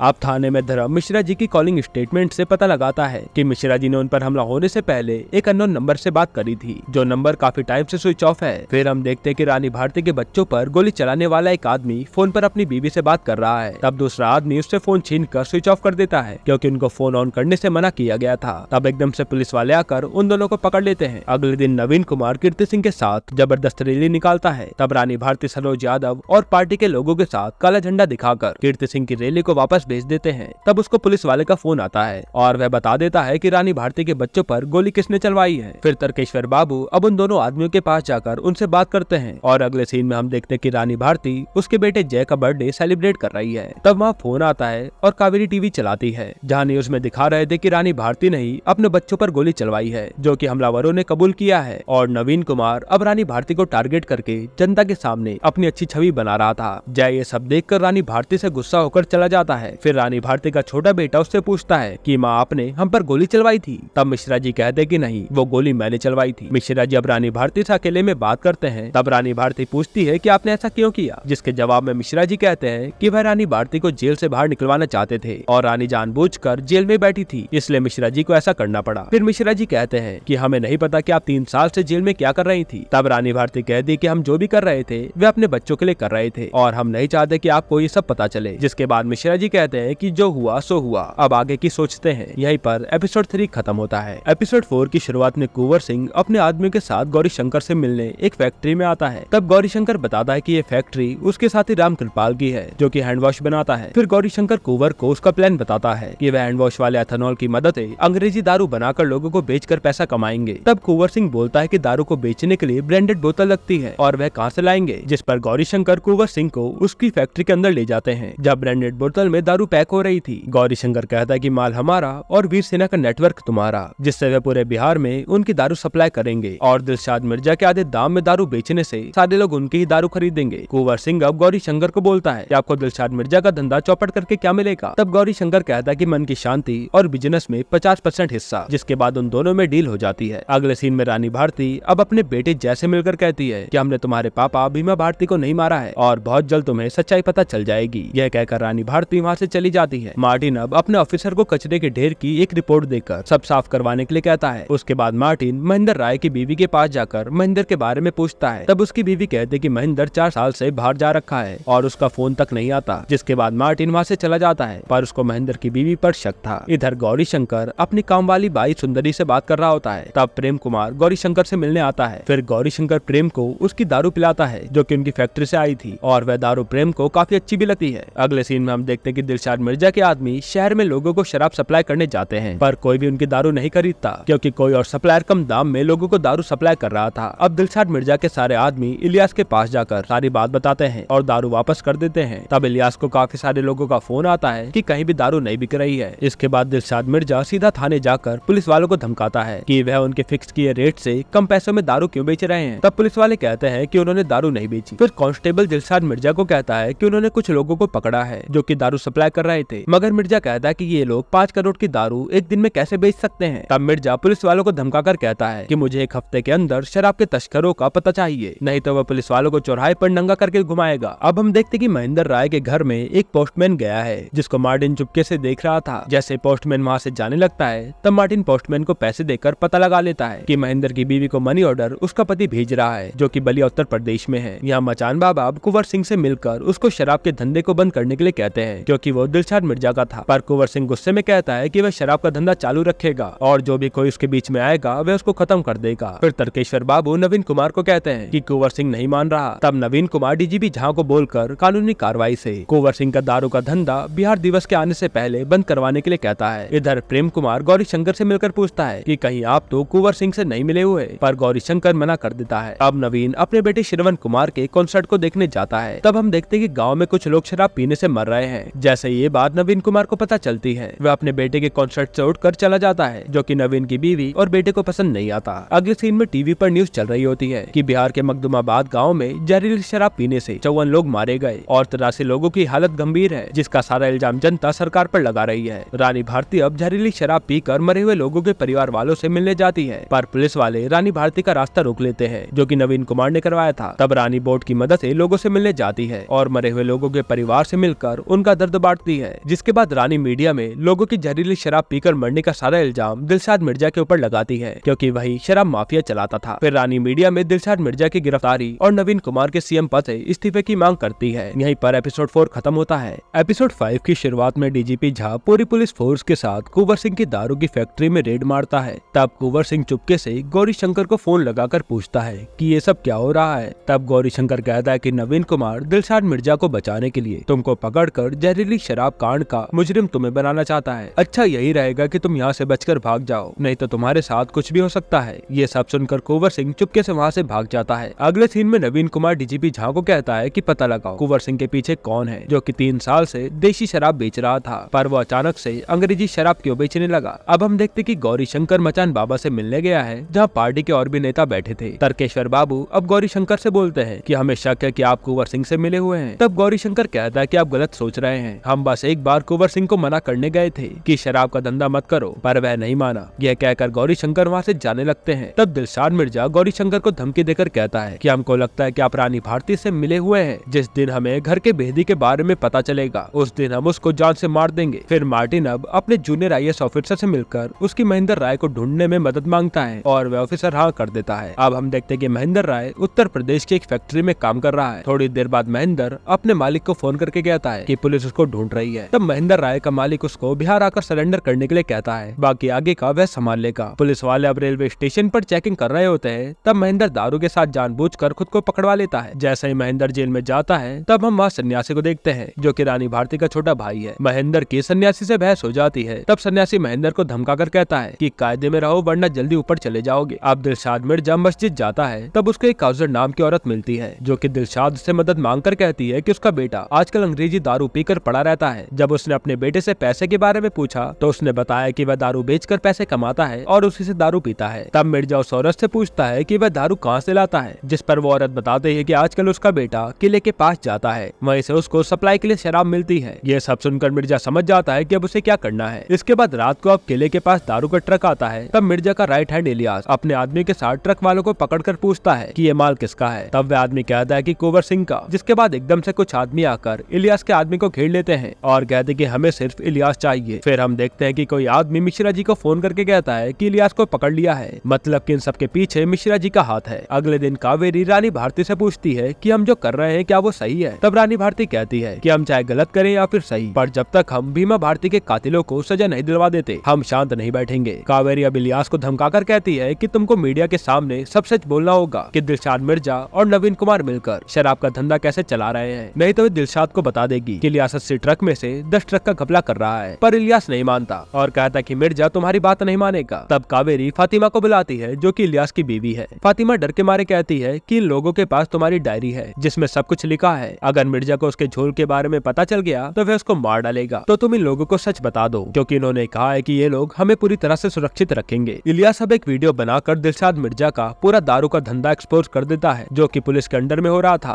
फिर वह कहता है कि शराब पीकर लोगों को मरते देखकर हमारा दिल अब इस काम के लिए नहीं मानता, इसलिए हम ये वीडियो बनाकर दिलशाद मिर्जा का भांडा फोड़ रहे हैं। अब ये वीडियो मीडिया में पूरी तरह से फैल जाती है जो कि मिर्जा और सारे नेता देख लेते हैं। इलियास ने वीडियो में रिकॉर्ड दिखाकर ये भी बताया था कि इन सब में नवीन कुमार, तर्केश्वर बाबू और डीजीपी सब मिले हुए हैं जो कि रोज के करोड़ों रुपए छापते हैं। ये वीडियो बाहर आने के बाद नवीन कुमार की पार्टी की जनता के सामने छवि खराब हो जाती है और कुछ दिनों बाद बिहार की विधानसभा में रानी भारती और नवीन कुमार आमने सामने आते हैं। तब नवीन कुमार स्पीकर के सामने खड़े होकर कहता है कि 3 साल में बिहार का काफी विकास हुआ है जिससे बिहार के लोग खुद को बिहारी बोलने में गर्व फील कर रहे हैं, पर कुछ नेता उसको गिराने की कोशिश कर रहे हैं जिससे बिहार का नाम भी खराब हो रहा है। फिर नवीन कुमार कहता है कि दिलशाद मिर्जा और उसका इलियास नाम के आदमी से कोई संबंध नहीं है, विपक्ष चाहे कुछ भी कर ले हम बिहार की रफ्तार को रुकने नहीं देंगे। तब रानी भारती नवीन की बात का जवाब देकर कहती है कि लगता है कि नवीन कुमार खुद को बिहार समझने लगे हैं क्योंकि उनकी तारीफ मतलब बिहार की तारीफ और उनकी आलोचना मतलब बिहार की आलोचना। फिर रानी कहते हैं कि बिहार में दारू बंद होने के बावजूद बिहार में दारू पहले से भी ज्यादा पी जा रही है जो कि सब दिलशाद मिर्जा के दारू माफिया की वजह से हो रहा है और इन सब में नवीन कुमार का हाथ है। यह कहकर रानी भारती नवीन कुमार का सीएम पद से इस्तीफा मांगती है। फिर रानी भारती की पार्टी के सभी लोग नवीन कुमार का इस्तीफा देने के नारे लगाकर हंगामा कर देते हैं। तब तर्केश्वर बाबू स्पीकर को कुछ कहते हैं और विधानसभा के स्पीकर पुलिस को बुलवाकर रानी भारती के सभी लोगों को बाहर करने लगते हैं। तब रानी भारती जाते हुए नवीन कुमार को कहती है कि आज तो तुम हमें सदन से बाहर निकलवा रहे हो, पर याद रखना बिहार की जनता तुम्हारा इससे भी बुरा हाल करेगी। यहीं पर एपिसोड 5 खत्म होता है। एपिसोड 6 की शुरुआत में मार्टिन कचरे के ढेर में कुछ इन्वेस्टिगेट कर रहा होता है। तब उसको छोटे बच्चे दिखते हैं जो कि कचरे से दारू की बोतल उठाकर जमा कर रहे हैं। थोड़ी देर बाद कुछ गाड़ियां आती हैं जिसमें बैठे कुछ लोग बच्चों से दारू की बोतल खरीद कर ले जाते हैं। मार्टिन अब उस गाड़ी का पीछा करता है। तब वह देखता है कि वह सारी गाड़ियां एक फैक्ट्री में जा रही हैं जहाँ गौरी शंकर भी मौजूद है। इधर जेल में महेंद्र राय कुर्सी बना रहा होता है। तब 2 आदमी आकर महेंद्र राय को मारने लगते हैं। जैसे महेंद्र उन दोनों को देखता है तो वे उसके याद में निकलते हैं जिससे वह समझ जाता है कि उसका मालिक उसको जेल में मरवाना चाहता है ताकि सुनील की मौत का राज बाहर ना आए। अब वह दोनों आदमी महेंद्र को जान से मारने वाले होते हैं। तब सन्यासी वहाँ बंदूक लेकर आता है और महेंद्र को बचा लेता है। उसके बाद सन्यासी महेंद्र को कहता है कि हम तुम्हें प्रोटेक्शन देंगे, पर सच क्या है हमें बताना होगा और महेंद्र मान जाता है। अगले सीन में मिश्रा जी चीफ जस्टिस भगवती बाबू से मिलकर रिक्वेस्ट करते हैं कि सन्यासी को बेल दे दीजिए। तब मिश्रा जी भगवती बाबू को ब्लैकमेल करके कहते हैं कि उनके पास भगवती का कोई अश्लील वीडियो है, अगर उन्होंने उसका काम नहीं किया तो वो वीडियो लीक कर देगा। अगले दिन कोर्ट में मिश्रा जी का लॉयर सन्यासी राय के लिए बेल मांगता है और जज भगवती सन्यासी को आराम से बेल दे देते हैं। अब हम देखते हैं कि सन्यासी रानी भारती के साथ मूर्ति में पेंट कर रहा है। तब कावेरी आकर पूछती है कि मैडम आप ये क्या कर रही हैं? जिस पर रानी भारती कहती है कि वह सामा चकेवा त्योहार की तैयारी कर रही हैं, जो कि भाई बहन का त्योहार है। इधर कीर्ति सिंह अपने घर में बीमा भारती की एल्बम देखती है जो कि उसकी मुंह बोली झिलमिल मौसी ने उसको लाकर दी थी। फिर थोड़ी देर बाद कीर्ति अपनी मांग में सिंदूर भरती है और वह ये सब इसलिए कर रही थी ताकि लोगों को लगता रहे कि कीर्ति सिंह भीमा की बीवी है और रानी भारती भीमा की हत्यारन। अब सीन चेंज होता है और हम देखते हैं कि मार्टिन ने महेंद्र राय को जेल से छुड़ा लिया है और वह उसको अपने साथ गाड़ी में ले जा रहे हैं। तब मार्टिन एकदम से गाड़ी रोककर कहता है कि वह उसको 3 साल से ढूंढ रहा था, बस उसको एक सवाल का जवाब चाहिए कि सुनील को मारने का कॉन्ट्रैक्ट किसने दिया था। तब महेंद्र गाड़ी से निकलकर भागने लगता है और एकदम से मिश्रा जी आकर महेंद्र को पकड़ लेते हैं। फिर वह बंदूक तान कर पूछते हैं। तब महेंद्र बताता है कि उसने गवर्नर गोवर्धन दास के कहने पर ही सुनील को जान से मारा है। अब हमें गवर्नर को दिखाते हैं जो कि स्विमिंग पूल में नहा रहा था। थोड़ी देर बाद कुंवर सिंह गोवर्धन दास को फोन करके कहता है कि हमें आपकी सुरक्षा चाहिए, पर गोवर्धन दास कहता है कि तुम खुद को सरेंडर कर दो जिससे सीएम नवीन कुमार का जनता के सामने दाग धुल जाए, फिर वह उसको बचा लेंगे। यह सुनकर कुंवर सिंह समझ जाता है कि वह उसको उल्लू बनाकर हमेशा के लिए जेल में डालना चाहते हैं, इसलिए वो गोवर्धन दास को कहता है कि हमसे पल्ला झाड़ने से पहले खुद की सोच लो क्योंकि महेंद्र वापस आ गया है जो कि जेल से भी गायब है। अगले सीन में गौरी शंकर की गर्लफ्रेंड सुंदरी दिलशाद मिर्जा को बताती है कि कुंवर सिंह गौरी शंकर को मिलने आ रहा है। तब मिर्जा सुंदरी से पूछता है कि तुम हमें इन्फॉर्मेशन क्यों दे रही हो, जिस पर सुंदरी कहती है कि उसको बदले में 10 लाख रुपए चाहिए क्योंकि वह शादी करके अपना घर बसाना चाहती है। अब सीन चेंज होता है और हम देखते हैं कि कुंवर सिंह गौरी शंकर से मिलने आया है। तब कुंवर सिंह गौरी शंकर को फोन करके जल्दी आने के लिए कहता है, पर सुंदरी गौरी शंकर को रिझाने लगती है। इधर मिर्जा छुपकर कुंवर सिंह को देख रहा था। फिर वह कुंवर सिंह के पास जाकर पूछता है कि मखदुमाबाद में जहरीली शराब बांटने का काम तुमको किसने करने मारने के लिए कहा था। तब कुंवर सिंह कहता है कि वो मैंने नहीं किया। फिर मिर्जा कहता है कि फिर तो तुमने इलियास को भी उठाकर उससे मीडिया के सामने सच नहीं बुलवाया होगा। कुंवर सिंह दोनों बातों के लिए मना करता है। तब कहीं से दिलशाद मिर्जा को गोली लगती है और वो फायरिंग शुरू हो जाती है। अब दिलशाद मिर्जा और कुंवर सिंह के आदमी एक दूसरे को मारने लगते हैं और इसी दौरान कोई कुंवर सिंह को भी जान से मार देता है। इसके बाद सीरीज में सबसे बड़ा ट्विस्ट आता है, जहां हम देखते कि रानी भारती का भाई सन्यासी ही उन सबको मार रहा था, जिसके बाद वह दिलशाद मिर्जा को भी जान से मार देता है। यानी कि ये सब रानी भारती ही करवा रही थी। उसके बाद सन्यासी अपने आदमी के साथ दिलशाद मिर्जा और कुंवर सिंह की लाश के आगे शराब की बोतल रखकर चला जाता है। इधर रानी भारती सभी औरतों के साथ मिलकर समा चकवा त्योहार मनाती है। यहीं पर एपिसोड 6 खत्म होता है। एपिसोड 7 की शुरुआत में हमें 4 साल पहले का सीन दिखाते हैं, जहाँ आशा बाल गृह में सुंदरी सिलाई का काम करती थी। तब रात को उस बाल गृह को संभालने वाली औरत आती है और सुंदरी उसके पास जाने लगती है। तब औरत कहती है कि आज मालिक ने कुसुम को बुलाया है, जो कि अभी नाबालिग थी। फिर जैसे बाल गृह का मालिक कुसुम के साथ इंटीमेट होने वाला होता है, तब सुंदरी आकर बाल गृह के मालिक की पीठ में कैंची मार देती है और वहाँ से भाग जाती है। अब कहानी प्रेजेंट में आती है, जहाँ मीडिया में न्यूज फैल जाती है कि कुंवर सिंह और दिलशाद मिर्जा की गैंग के बीच दारू के धंधे को लेकर झगड़ा हुआ और वह दोनों गैंग वॉर में मारे गए, जिससे नवीन कुमार के ऊपर भी उंगली उठने लगती है, क्योंकि दिलशाद मिर्जा नवीन कुमार की पार्टी का ही नेता था। तो शायद मिर्जा नवीन कुमार की मदद से शराब का धंधा चला रहा था, जबकि बिहार में दारू बैन थी। अब विधानसभा में रानी भारती की पार्टी पेपर में छपी खबर दिखाकर नवीन कुमार के सीएम पद से इस्तीफा की मांग करती है। तब नवीन कुमार कहता है कि उसने मिर्जा और कुंवर सिंह के डबल मर्डर के लिए जांच कमेटी बना दी है, जिसके 1 महीने बाद रिपोर्ट आने पर सब सच सामने आ जाएगा, जिसके बाद वह अपने सीएम पद से इस्तीफा दे देता है। ये सब सुनकर नवीन की पार्टी के सभी नेता चौंक जाते हैं। तब तर्केश्वर बाबू और बैठा जी आपस में बात कर रहे होते हैं और हमें पता चलता है कि दरअसल ये सब नवीन कुमार का प्लान है कि 1 महीने के अंदर जांच कमेटी से क्लीन चिट लेकर वह दोबारा सीएम पद की शपथ लेगा, ताकि जनता को नवीन पर दोबारा विश्वास हो पाए। गवर्नर गोवर्धन दास अब टीवी पर नवीन के इस्तीफा की बात सुनकर चौंक जाते हैं कि ये नवीन ने क्या बवंडर कर दिया, जिसके बाद वे अपने पीए को कहते हैं कि नवीन कुमार को बता दीजिए कि गवर्नर ने उनका इस्तीफा स्वीकार कर लिया है। डीजीपी झा को भी पता था कि अब उनकी नौकरी जाने वाली है। थोड़ी देर बाद मार्टिन डीजीपी झा से मिलकर बात करता है कि वह उनकी नौकरी बचा सकते हैं। तब मार्टिन डीजीपी को बताता है कि जब वह नगर निगम का रूटीन ऑडिट कर रहा था, तब उसको एक फैक्ट्री के बारे में पता चला और जब मार्टिन ने अपनी इन्वेस्टिगेशन करी तो उसने देखा कि वहाँ पर अंग्रेजी शराब बन रही है और वह फैक्ट्री राम कृपाल की है, जो कि गौरी शंकर का आदमी है। डीजीपी झा अब समझ जाते हैं कि शायद उस फैक्ट्री पर छापा मारने से उनकी नौकरी बच जाए, जिसके बाद डीजीपी अपनी पूरी टीम के साथ उस फैक्ट्री पर छापा मार के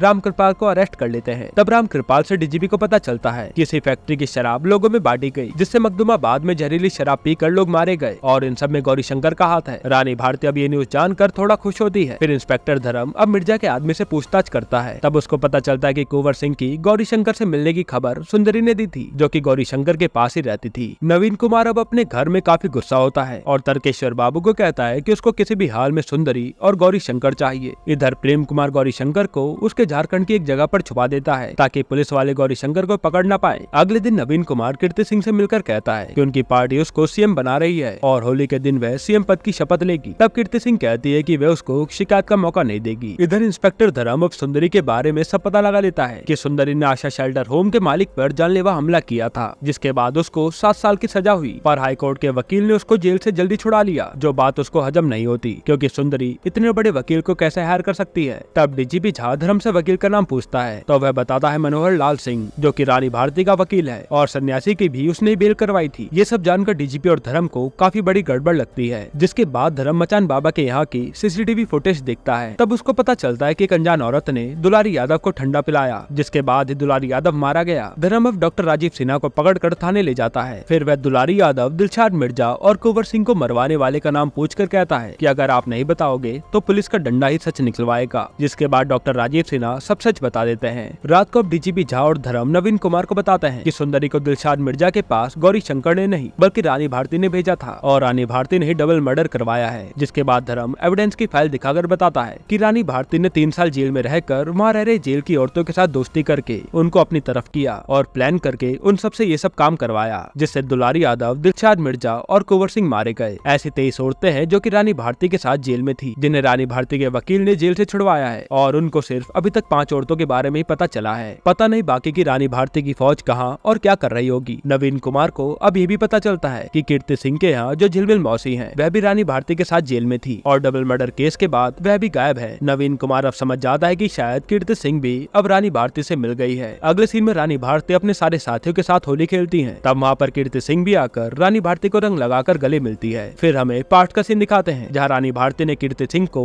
उसके पति के असली कातिल के बारे में सब सच बता दिया था, जिसके बाद कीर्ति रानी भारती की तरफ हो गई थी और कीर्ति सिंह ने रानी भारती के बेटे जय को भी सब सच बता दिया था कि उसके पापा भीमा भारती को किसने मारा है, जिससे जय का उसकी मां रानी भारती से सारा गुस्सा खत्म हो गया था और रानी भारती के अपने बच्चों के सामने इज्जत बढ़ गई थी। प्रेजेंट में अब सारी औरतें नाचते हुए होली मनाती हैं। फिर हम देखते कि इंस्पेक्टर धर्म कीर्ति सिंह के घर जाता है, पर वह वहाँ पर नहीं थी। नवीन कुमार ने भी गोवर्धन दास से मिलकर मुसाफिर बैठा को सीएम पद की शपथ दिलवा दी थी, जबकि नवीन कुमार ने पार्टी दल में कीर्ति सिंह को सीएम बनवाना घोषित किया था। दरअसल ये सब नवीन कुमार ने इसलिए किया ताकि कंट्रोल उसके पास ही रहे, जिसके बाद एपिसोड 7 यहीं पर खत्म होता है। एपिसोड 8 की शुरुआत में रानी भारती के साथ ही आपस में बात करते हैं कि नवीन कुमार ने बैठा जी को सीएम बनाकर सब उलटफेर कर दिया। रानी भारती मिश्रा जी से कहती है कि मुझे अपनी फिक्र नहीं है, बल्कि इन औरतों की फिक्र है जिन्होंने उसका साथ दिया, क्योंकि नवीन अब उनको नहीं छोड़ेगा। तभी वहाँ पर रानी भारती के बच्चे आ जाते हैं, जिसमें जय भी था। जय अपनी माँ से गले मिलकर कहता है कि वह नवीन कुमार को छोड़ेगा नहीं। तब रानी जय को संभालती है कि तुम फिक्र मत करो, नवीन कुमार को हम देख लेंगे। अगले सीन में मिश्रा जी सीएम बैठा जी के पास जाकर मिलते हैं और रानी भारती की तरफ से बैठा जी को एक डील ऑफर करते हैं, पर बैठा जी तुरंत नवीन कुमार को फोन करके कहते हैं कि मिश्रा जी हमारे लिए कोई डील लेकर आए हैं, चलो साथ में सुनते हैं। जिसके बाद मिश्रा जी वहाँ से चले जाते हैं, क्योंकि वह समझ गए थे कि बैठा जी अब उनकी बातों में नहीं आएंगे। इधर गवर्नर गोवर्धन दास अब अपने घर के सारे नौकरों को निकाल देते हैं, क्योंकि उनको पता चल गया था कि रानी भारती के लोग सब पे नजर रखे हुए हैं। क्या पता उनमें से कोई उनके यहाँ काम कर रहा हो जिससे उनकी जान को खतरा हो। थोड़ी देर बाद नवीन कुमार की बीवी और बेटा श्रवण कुमार गोवर्धन दास के पास आते हैं। तब उनकी बातों से हमें पता चलता है कि नवीन की बीवी और बेटे को किसी ने बता दिया कि नवीन कुमार ने ही भीमा भारती का मर्डर करवाया है। तब गोवर्धन दास नवीन कुमार की बीवी और बेटे को समझाते हैं कि नवीन ने ऐसा कुछ भी नहीं किया, लोग उसके बारे में बस अफवाह उड़ा रहे हैं ताकि उसका नाम खराब हो पाए। उसके बाद गोवर्धन दास नवीन कुमार को फोन करके कहता है कि वह कश्मीर जा रहे हैं और साथ ही उसकी बीवी और बेटे को भी ले जा रहे हैं, ताकि वह उसका माइंड फ्रेश करके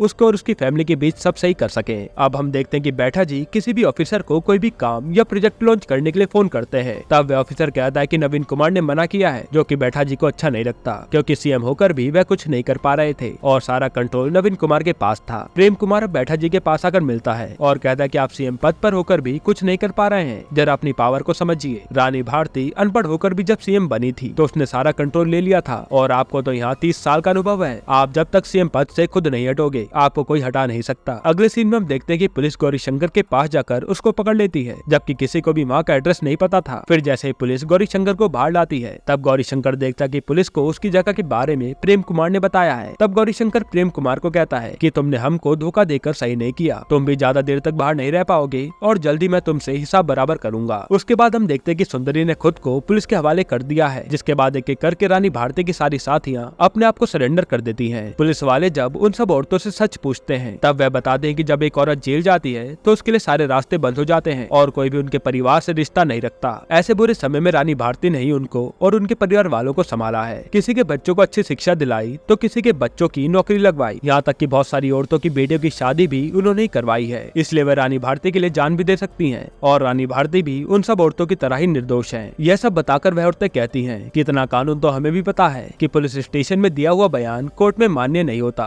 इधर सीएम बैठा जी की अब जनता के सामने वाहवाही हो जाती है, क्योंकि उनके सीएम बनते ही जहरीली शराब का कांड सॉल्व हो गया था, साथ ही डबल मर्डर केस भी सॉल्व हो गया था, जिसमें दिलशाद मिर्जा और कुंवर सिंह मारे गए थे। जनता बैठा जी के बारे में कहने लगती है कि अगर बैठा जी ने कुछ ही दिनों में इतना अच्छा काम किया है तो वह कुछ सालों में बिहार का क्या हाल कर सकते हैं। ये सुनकर नवीन कुमार तर्केश्वर बाबू से बात करता है कि उसको बैठा जी के तेवर अब सही नहीं लग रहे हैं, उसको बैठा जी से सीएम पद अब वापस ले लेना चाहिए। तब जैसे नवीन कुमार बैठा जी को फोन करता है तो वह नवीन कुमार का फोन काट देता है, जो कि ऐसा पहली बार हुआ था। नवीन कुमार अब गुस्से में सीएम बैठा जी के पास जाकर कहता है कि आपने हमसे बिना पूछे सारे डीएम, एसपी और चीफ सेक्रेटरी बदल दिए, आप जल्दी अपना सीएम पद से इस्तीफा दीजिए। तब बगल से रानी भारती की आवाज आती है कि बैठा जी सीएम पद से इस्तीफा नहीं देंगे, और सबसे बड़े मूर्ख तो तुम हो जो अब तक बैठा जी को मेंढक समझ रहे थे। ये तो वो मगरमच्छ हैं जो अब तुम्हारी सीएम की कुर्सी खा जाएंगे। तब नवीन कुमार कहता है कि आपके साथ कोई विधायक नहीं आएगा और बिना विधायक के बैठा जी सीएम पद पर ज्यादा देर नहीं टिक पाएंगे। तब रानी भारती कहती है कि उनकी पार्टी के सारे विधायक बैठा जी को सपोर्ट देंगे और तुम जेल जाओगे, क्योंकि सीएम बैठा जी ने मार्टिन के द्वारा बनाई हुई फाइल पर साइन कर दिया है। तब नवीन कुमार कहता है कि इस रिपोर्ट में बैठा जी का भी नाम है, जिस पर बैठा जी कहते हैं कि नहीं, पहले उस रिपोर्ट में नाम था, मतलब कि बैठा जी का नाम अब भीमा भारती के मर्डर से हटा दिया गया है। अगले सीन में नवीन कुमार गवर्नर के पास जाकर कहता है कि आप जल्दी बैठा जी को हटाकर हमें सीएम पद दिलवाइए, क्योंकि हमारे पास ज्यादा विधायक हैं। तब गोवर्धन दास कहते हैं कि हम कल ही बैठा जी को सदन में बुलाकर बहुमत साबित करने के लिए कहते हैं, बस अब तुम दोबारा बैठा जी जैसे किसी को सीएम मत बनाना। अगले दिन अब पुलिस वाले बैठा जी को गिरफ्तार करते हैं। तब बैठा जी बोलते हैं कि सिटिंग सीएम के ऊपर अरेस्ट वारंट कैसे आ गया। गया। तब पुलिस वाले कहते कि अब आप एक्स सीएम बन चुके हो क्योंकि राष्ट्रपति शासन लग गया है जिसमें सारी लोकतांत्रिक पावर गवर्नर के पास आ जाती है। जिसके बाद पुलिस वाले बैठा जी को अरेस्ट करके ले जाते हैं। फिर हम देखते कि प्रेम कुमार को भी पुलिस ने गिरफ्तार कर लिया है और न्यूज में रिपोर्ट चल रही है कि सरकार ने मार्टिन डिक्का की रिपोर्ट एक्सेप्ट कर ली है और भीमा भारती के सारे आरोपियों को जेल हो जाएगी। इधर जेल में गौरी शंकर प्रेम कुमार और बैठा जी को जेल में आता देखकर नाचने लगता है क्योंकि उन्होंने उसको जेल में डलवाया था। रानी भारती अब अपने पति भीमा भारती की मूर्ति को साफ करके उस पे माला चढ़ाती है और सारी जनता रानी भारती जिंदाबाद के नारे लगाने लगती है। फिर थोड़ी देर बाद कीर्ति सिंह आती है। तब हमें पता चलता है कि कीर्ति सिंह भीमा भारती के केस में सरकारी गवाह बनकर सब सच बता रही है। नवीन कुमार अब गुस्से में गोवर्धन दास को फोन करके कहता है कि आपने राष्ट्रपति शासन क्यों लगाया। तब गोवर्धन दास कहता है कि हमने अपने संवैधानिक कर्तव्य का पालन किया है और अब हम बिहार के किंग हैं। जिस पर नवीन कहता है कि हमने आज तक आपके जैसा हरामी नहीं देखा और गोवर्धन दास कहता है कि मैंने भी नहीं। जिसके बाद पुलिस वाले नवीन कुमार को पकड़कर जेल में ले जाते हैं। अब हमें पास्ट का सीन दिखाते हैं जहाँ गोवर्धन दास नवीन कुमार की बीवी और बेटे के साथ कश्मीर घूमने गया था। तब मार्टिन और कीर्ति सिंह गोवर्धन दास से मिलते हैं। फिर कीर्ति गोवर्धन दास से कहती है कि आपने हमारे पति सुनील सिंह को क्यों मरवाया, लेकिन गोवर्धन दास इसके लिए मना कर देता है। फिर मार्टिन असली कहानी बताता है कि सुनील सिंह वीर सेना के नाम पर फंड जमा करता था।